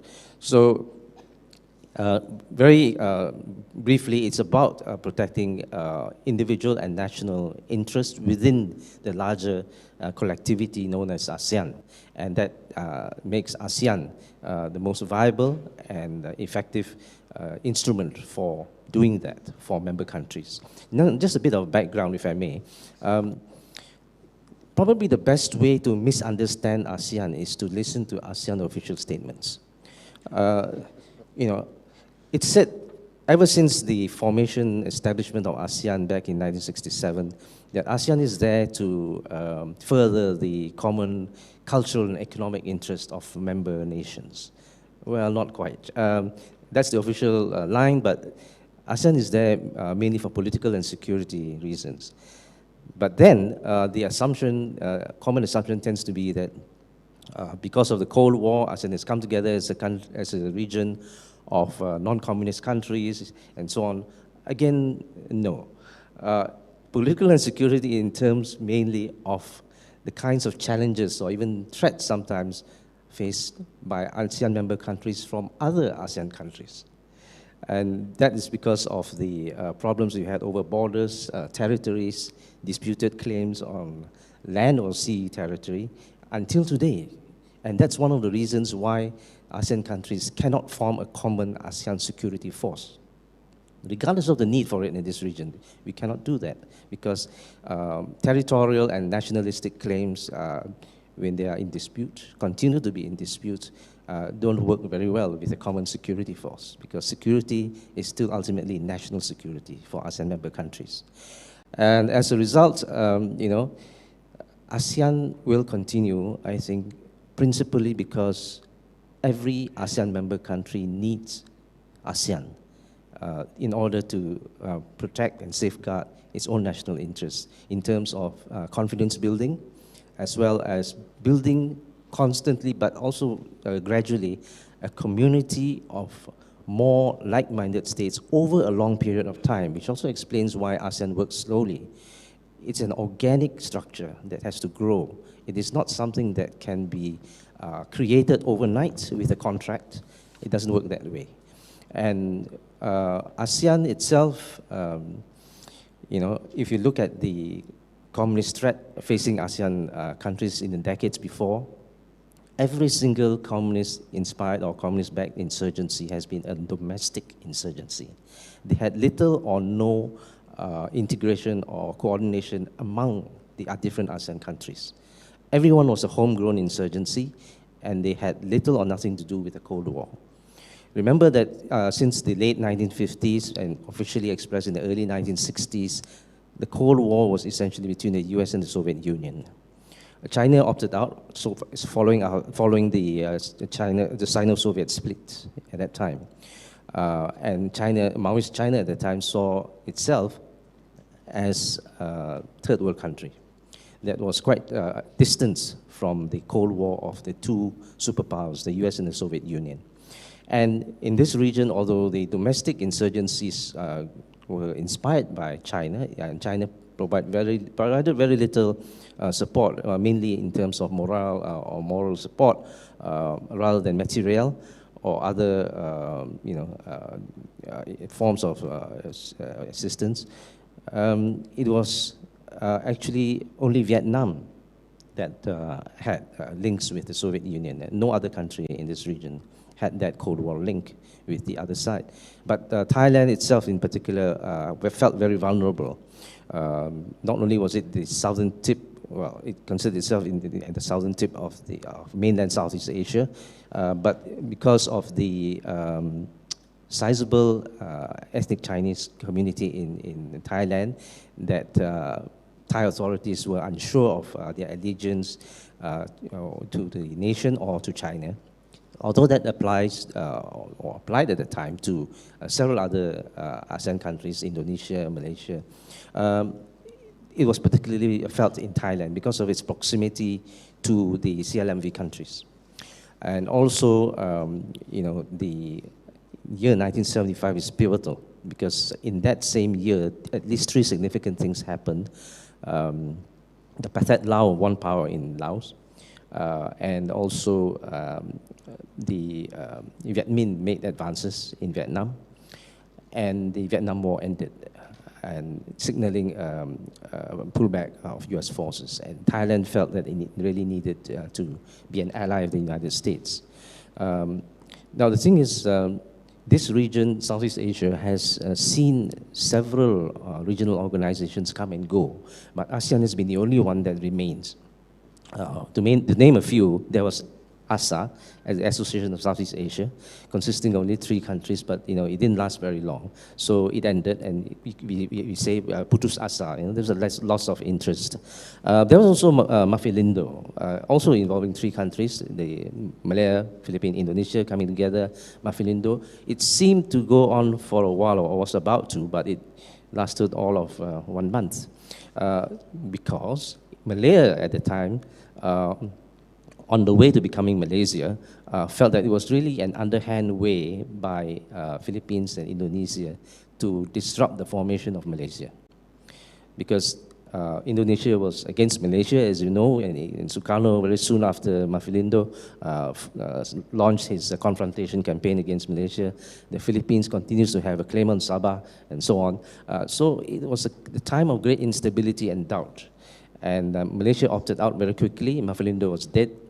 And of course, the Cold War instrument at the time in this region was SEATO, the Southeast Asia Treaty Organization, which was really a misnomer. Out of about 8 member countries, only 2 were from Southeast Asia, Thailand and the Philippines, because they were US allies.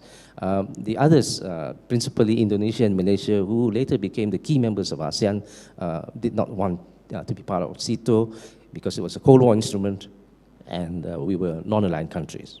So until today, ASEAN remains and has remained more than half a century. And I think because of that, it is likely to stay for at least another half century. Thank you. Thank you. Thank you very much, Mr. Nagara. I really enjoyed the intervention, that quick, sort of journey through history as well, leading up to where we are today. We have a lot of questions coming through, so please keep them coming. But I noticed quite a few actually on this regional and global context, right? Okay, so you got, should Malaysia ratify the CPTPP? Which is more important, CPTPP or ASEAN? And how will one affect the other? Or is RCEP more important, RCEP or CPTPP? So we got a bunch of questions here about the changing architecture around ASEAN, whether Malaysia should get, which one Malaysia should prefer, which one they should go ahead with.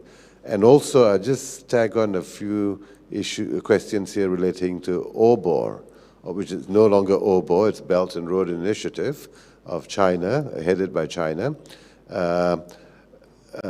According to one questioner, YB Ong Kian Min implied that ASEAN must be viewed through the OBOR prism. Do you agree with that if we are to move forward? So a few questions on the changing architecture. I'll invite comments from, I think, all our panelists, starting with you, Dr. Suyen.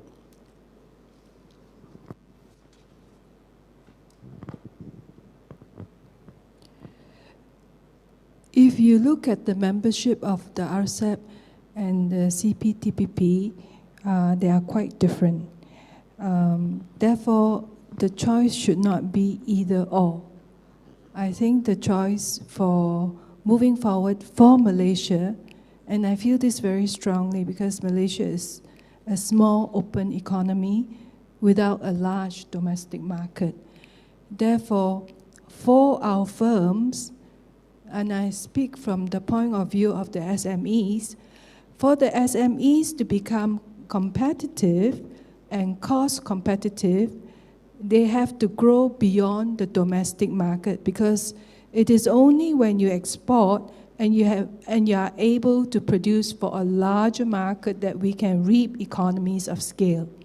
So if SMEs can produce and sell to the larger market, which for Malaysia, the larger market, the immediate market should be ASEAN, because in trade, distance matters in terms of trade costs, in terms of transaction costs. So why sell to Latin America when you have ASEAN? Therefore, for the Malaysian SMEs, if they make an effort to export and to penetrate the export market in ASEAN, they would be able to reap economies of scale. Therefore, I support ASEAN endeavors, such as the RCEP, which is to enlarge the market for our small entrepreneurs. And I also support the CPTPP because the market reach is different. And because the two regional groupings have different chapters in the agreement, you know. RCEP has only 18, CPTPP has 30 chapters, and the regulations are different, the reach is different. Both groupings would require, I think, for it to be, this partner that Boon said, to be significant and effective. I like that. Not just being a member of the agreement, but to make the agreement work for you, for it to be significant and effective, is that we have to undergo domestic reforms. I go back to the argument that Dr. Menon made in his opening remarks, that the low-hanging fruits are all over. For us, for ASEAN to move forward, we have to do the difficult part. And the difficult part is actually domestic reforms, because if we look at all the difficulties that firms have in terms of penetrating the ASEAN markets, non-tariff measures, for example. Non-tariff measures have to do with standards and standards compliance, and these impose huge costs for exporters. So the domestic reforms do not mean just regulatory changes. A lot of it means that you have to change your processes, because that which imposes huge costs for the firms are actually compliance costs. Compliance costs to the processes that you have in the country towards the standards that you want. So therefore, if we want ASEAN to move forward and for Malaysia to move forward, what we need is actually domestic reform, reforming towards good governance, good regulatory practices, reducing unnecessary regulations, and reducing unnecessary processes. So these kind of groupings, such as the CPTPP, for example, would require us to look through our labor laws, to do away with the unnecessary regulations. And it's a way of moving forward for me. Therefore, both agreements are equally good for Malaysia. Thank you. Mr. Khalid? If I can just add to what Professor Tam has mentioned. In terms of policy, of course, Malaysia being a small country, we depends a lot on trade, international trading with other countries. That's why one of our policy is to pursue trade liberalizations, but through a WTO platform, through regulations and rule.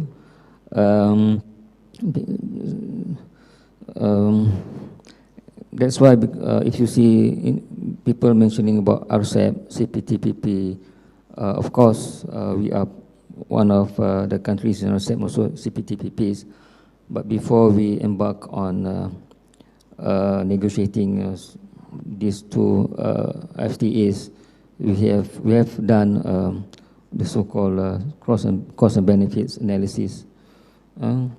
If you find it's more beneficial for us to take part in the negotiations, that's why we will take part. That's why we are involved in RCEPs and also CPTPP. Since the negotiation is still ongoing,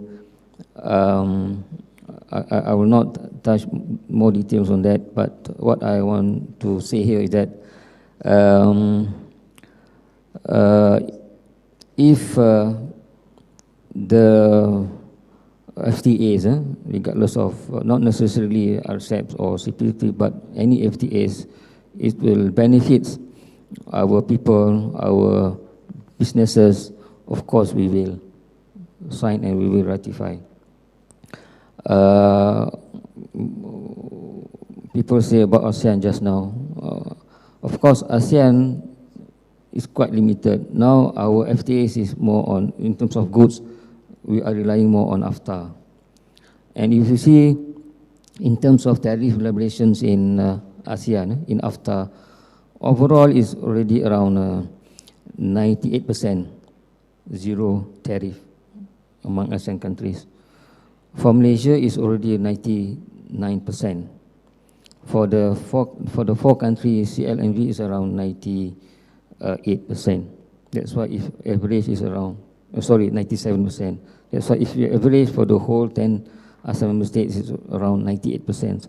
That's why we need these FTAs, so that we can expand, like Prof. Tam mentioned just now, we can expand our market overseas. But of course, we need to justify the benefits that will accrue to ASEAN or to Malaysia specifically. I think that's all my intervention. Thank you. Thank you, Mr. Zaid. Mr. Nagar? Well, I have to go back to ASEAN to say that it is fundamentally a different organization from all the others we are talking about here, whether it's RCEP, CPTPP, or anything else, because ASEAN covers everything in every field. It's not just economics or anything. And it's really the key, the sole, the master organization in Southeast Asia. There's nothing like it before, and nothing like it now.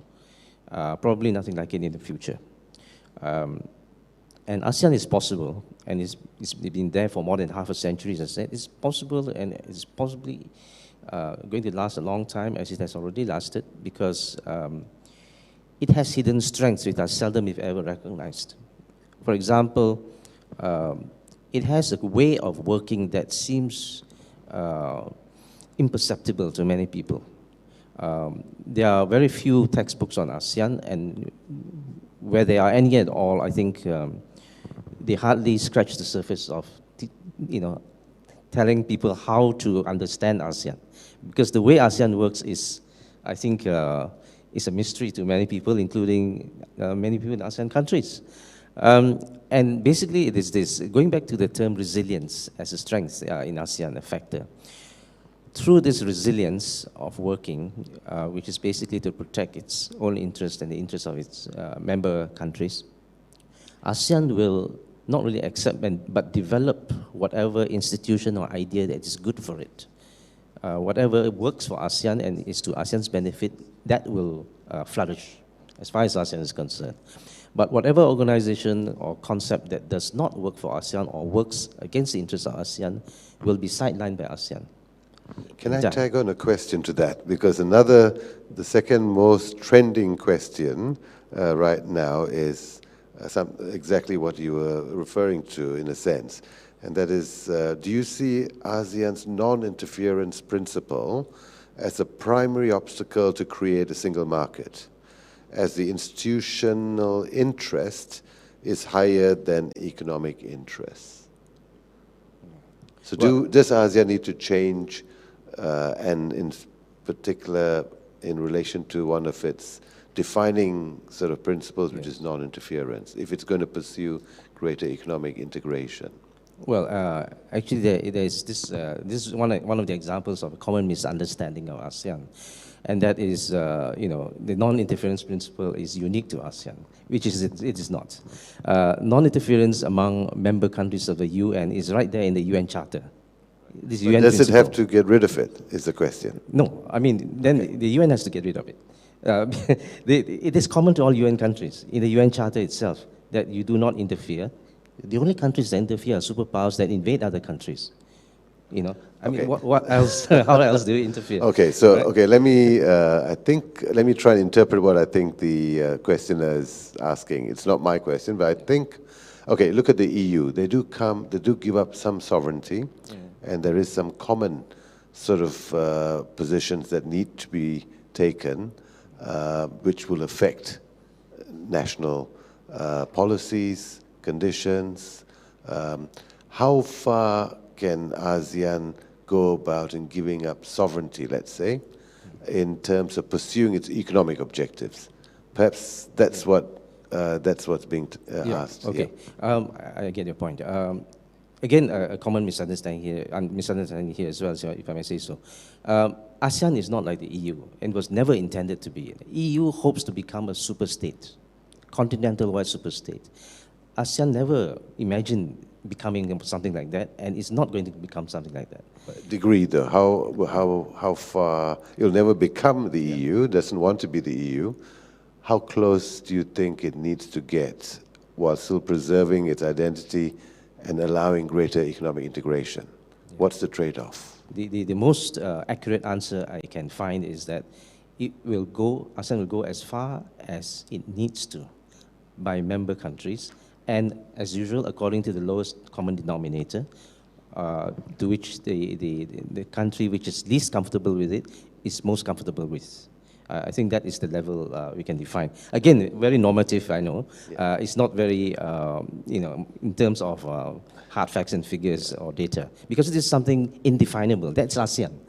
That's been the ASEAN characteristic all along, and it will remain so, because it is a very intuitive way of working. It's not set up set down in black and white, because ASEAN countries are not comfortable with that.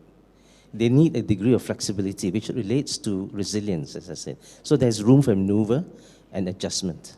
And that's how ASEAN countries get together. But to go back to that point about non-interference, I think the term interference as well as non-interference have been too rigidly defined by everybody. I think there has been a degree of intervention among ASEAN countries. It's just that ASEAN does not recognize it as such.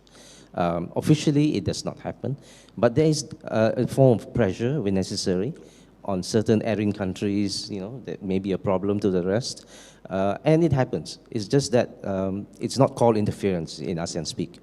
And, ASEAN gets away with not having to interfere and does not do so in its own perception. Thank you. No, I think you've answered the almost impossible to answer question quite well. There's another question here, and I'll just open this up to panelists. Don't feel obliged to answer, but if you want to jump in. Should ASEAN consider more of a multi-track approach, given the huge gap between BCLM and the rest? Who would like to try and answer that? Everyone's looking at you, Suyen. I don't. Okay, let me interpret the multi-track approach to mean that you have. I would interpret it that you mean to have different implementation periods for the more developed and the less developed, which ASEAN has, for example, in the tariffs, the CEPT. Is there enough special and differential treatment, let's say? There is already special. Is there enough? Sorry, I've got to push you on the behalf of the questioner. Is there enough special and differential? The gaps, are they closing fast enough? That's another way. In the challenges for ASEAN is that the development is different for the different countries, and they have big gaps between the countries. But I remember seeing this, Jay, that there have been studies that show actually the development gap is closing, not widening. Of course, there's still the gap. And ASEAN addresses this but in one of its pillars, the inclusive development, in its promotion for SME development. In one of the pillars in the ASEAN 2025 for inclusive development, in promoting SME development, that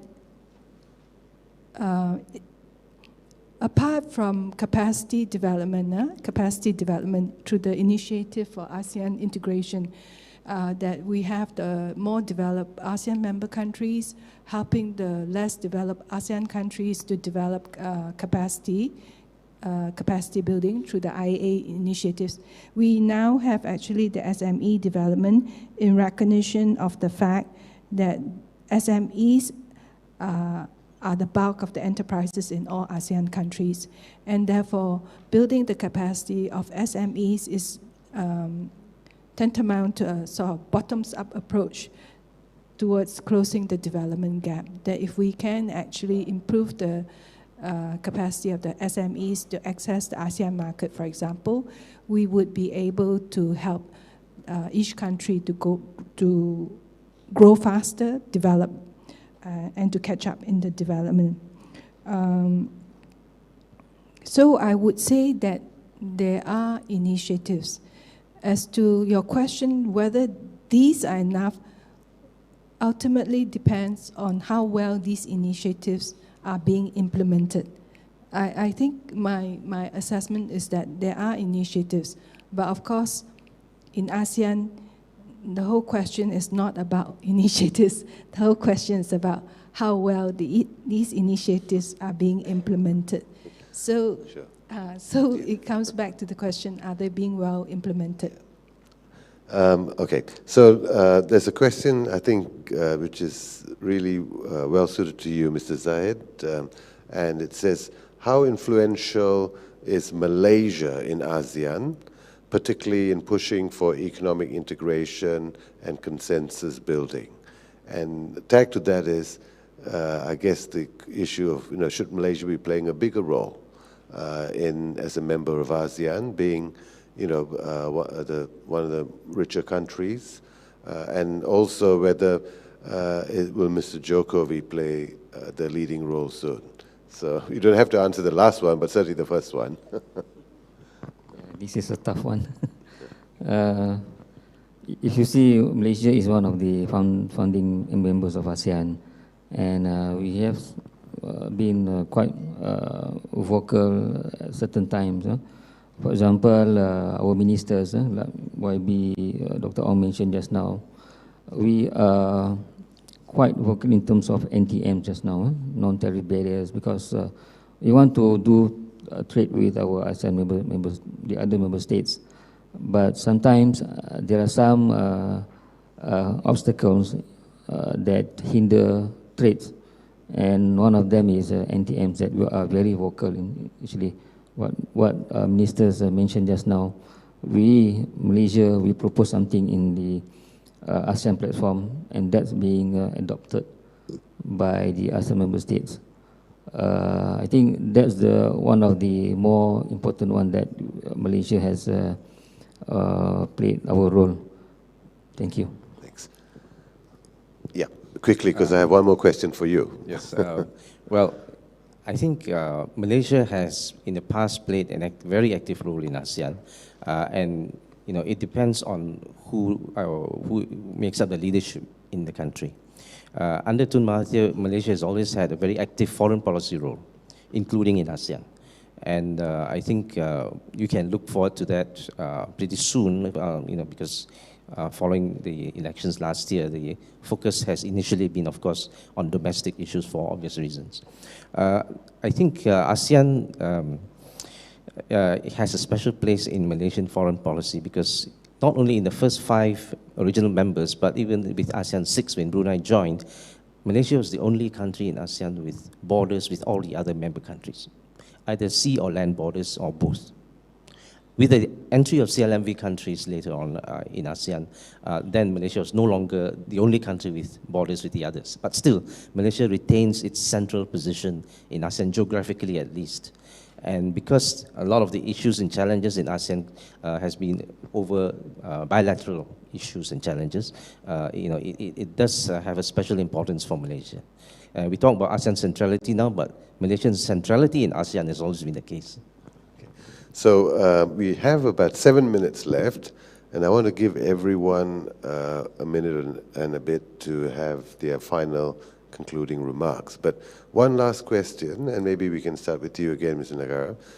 Is YB on OKM right that the China trade war is good for ASEAN integration? Sorry, big question, but quick answers only, please. I think not necessarily so, because even if you look at the benefits of the US-China trade war, and which are like the relocation of industries to Malaysia, for example, we are competing with other ASEAN countries for these factories and plants coming in. And in other ways, we are still competitors because we are more or less at the same level of development. Mr. Zayed, do you have an official MITI position on the China trade war? We won't quote you in the press, at least. There's no official statement, but of course, depends on situations. You see, Malaysia, we can take advantage of the trade war because we can provide our raw materials, our our supply to US and also to China, for example. Once before this, US they import from China, but we can take advantage. We can export to China. The one to US, the one that China cannot export. Same thing to China. I think it depends on situations, but the more important one is that we can try to exploit whatever opportunities from the situation. Okay. Suyen, do you have any comments very quickly? I think that if the war prolongs, everybody will suffer because global growth will slow down. And we cannot be just depending on ASEAN alone for demand. We have to still think about demand. We still depend on US demand, China for demand. So should global growth slow down, or worse, we move into global recession, then everybody suffers. Even if your investment has relocated your supply chain, who are you supplying to? So that's the main question. I have one quick response to this question, which I think is not what YB meant. ASEAN should be viewed through the eyes of OBO. I don't think so. I think ASEAN is ASEAN. ASEAN looks to work together to tap on the BRI initiatives, but we do not look at ASEAN through OBO. No, just on that point, I think we should also, in YB's absence, not here to defend himself, just reading out the questions. I don't think YB actually meant that the trade war is good for ASEAN integration, but rather that it could increase intra-ASEAN trade by the changes taking place, the restructuring of the supply chain. So that's a different issue altogether. Yeah. Okay, so we are about to finish, but I want to give everyone the opportunity to have a final word. We started with you, Suyen, so maybe we'll start with Mr. Nagara. Just a couple of minutes, please. Yes, underlining what I mentioned throughout is the implicit notion that, we may talk about economics and growth and development, but they are all supported by the stability and security in the region. And without ASEAN, we wouldn't have that in Southeast Asia. It is unimaginable what this region would be like today without ASEAN, especially if you're aware of the conflicts, disputes, and so on, some of which continue today, but which have been muffled or at least toned down because of ASEAN and the need for each ASEAN member country's larger interest in having good relations with its neighbors. Having said that, I have to mention also that ASEAN is not only an organization that is vied for by member countries that will remain. Unlike the EU, we do not have a Brexit of ASEAN. But in fact, other countries far away want to join ASEAN. Quite unimaginably, Turkey, for example, has been said to want to join ASEAN, Mongolia, even Sri Lanka. In fact, in the case of Sri Lanka, it has tried repeatedly to join ASEAN from the very day before ASEAN was formed even. Sri Lankan representatives, for information, were sitting outside the room when ASEAN leaders were inside trying to establish ASEAN. When the meeting was over and they came out, and the Sri Lankan representative said, well, the answer from one of the ASEAN leaders was quite diplomatic. I think years later, Sri Lanka continued to want to join ASEAN, and the reply given by the foreign minister of Indonesia at the time, I think, was a classic one. And he said, sorry, because ASEAN is an association of countries only where the durian grows naturally. And the durian does not grow naturally in Sri Lanka, so you cannot join ASEAN. Professor Mokhtar Kusumamaja made that famous line. It may sound frivolous, but it was a very diplomatic and effective way of putting across the idea that this was an association only for Southeast Asia. It's in the title. Please, Suzanne. Yeah, just to recap, ASEAN is just a platform where, they discuss rules and regulations that can facilitate trade. So In terms of the engine of growth is still the private sector. They will have to take this opportunity in ASEAN to improve trades and to improve intra-ASEAN trade. But of course, it depends on the attractiveness of the package being negotiated in ASEAN. And they have other platforms, not necessarily in ASEAN FTAs, but we have also +1 FTAs or Malaysian bilateral FTAs that they can try to maneuver, for example, not necessarily from ASEAN. But what I want to say is that it is just a platform for us to provide opportunities to the private sector to grow. That's all. Thank you. Thank you very much, Mr. Ed. And finally, Dr. Syria. I think all the three pillars in ASEAN are important. The political, security, and the economic pillars work together in a virtuous cycle. Peace and stability, fostering prosperity, prosperity, fostering peace and stability. Social-cultural pillar, I think, is very important for cultivating the ASEAN we-ness, the we-ness that's missing in the ASEAN identity. So hopefully all three pillars work together for the good of ASEAN. So one day we might talk among ourselves as ASEAN citizens as well, as the Europeans sometimes do. So I'm not going to try to summarize the many, many useful points made here today, but just to say I think that we all agree that ASEAN, for all its failings, has done a very good job, if nothing else, in preserving the peace and allowing economic prosperity throughout the region and to produce so many important improvements in the social condition of the citizens of ASEAN. So with that, and I think everyone agrees, it'll be here 50 years from now. Some of us can come back and talk again about it in 50 years, maybe at least 10 years from now. We could all reconvene to talk about what ASEAN has and hasn't achieved and whether it's actually more important than it has been so far. But please let me ask all of you to join me in thanking the panelists for a very interesting, lively discussion. Now I'll hand it over to the MC, who has good news about a coffee break, I think.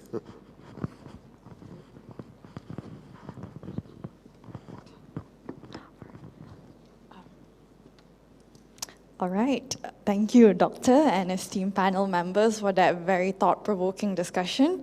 And just a quick photo op, perhaps. Can I invite everyone to move a bit forward so we have a quick photo session?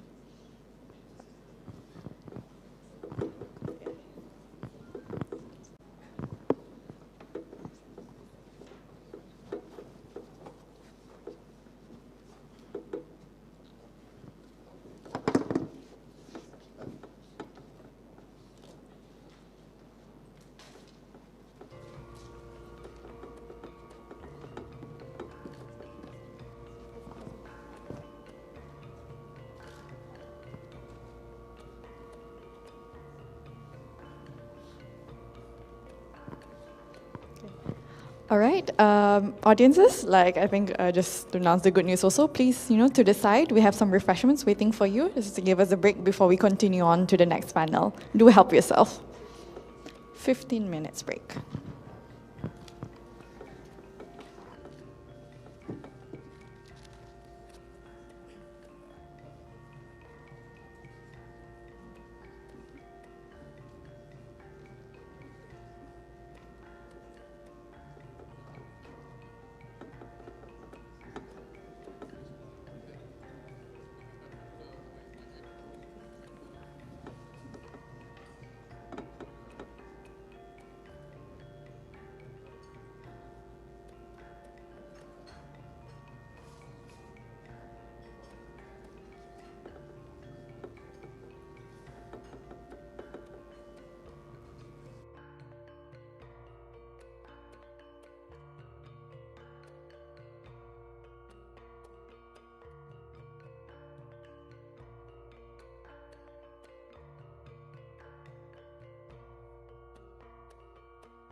It all started on June 28, 2016, when President Trump, during his campaign in Pennsylvania, laid out plans to counter Chinese trade practices.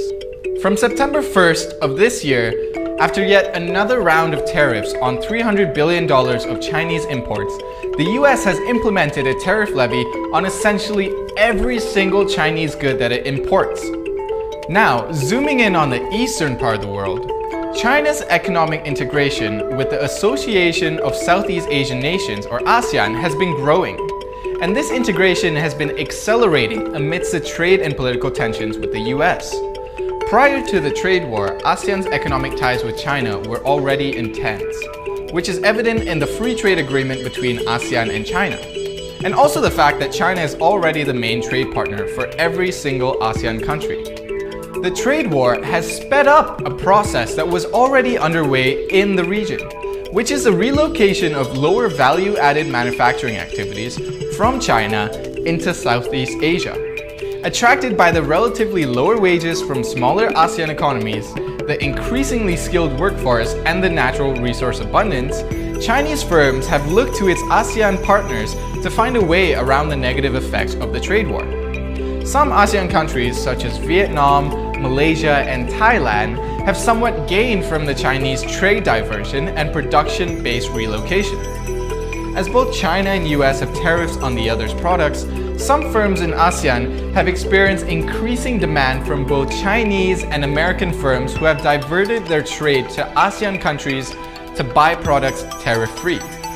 In the longer term, some Chinese firms have relocated their production base to ASEAN countries in order to export into the US without having to face tariffs. It remains uncertain whether the Chinese influence in ASEAN, coupled with the US-China trade war, will lead to greater cooperation amongst the members to make a unified attempt to benefit from China's embrace, or whether it would cause more friction and competition between member states as they fight to be the favorite of their wealthy neighbor. That's why the US-China trade war has raised the stakes so high for ASEAN. Its economic coherence will be threatened by the world's two economic superpowers falling out. If countries begin to take sides in the trade war, either increasing trade with China or siding with the US, there isn't really anything that one set of ASEAN countries can do to prevent the other from taking sides in the trade war. Although a defection of one or a few ASEAN countries wouldn't spell the end of the regional cooperation, because in the process of evolving into a regional organization, the region has developed certain institutional capabilities in other non-economic areas, for example, political security and social culture. What the US-China trade war has done is put ASEAN in a position of competing interests, subverting away from the region's role as an internodal actor in global trade. Take that role away, and ASEAN would regress into a collection of states whose interactions are less than the sum of their parts. We'd like to thank the Frederick Naumann Foundation for helping us create this video series. These videos are part of our ASEAN Prosperity Initiative project, where we shed some light into the pertinent issues surrounding the region's integration. For more information on what IDEAS does and who we are, click the link in the description below.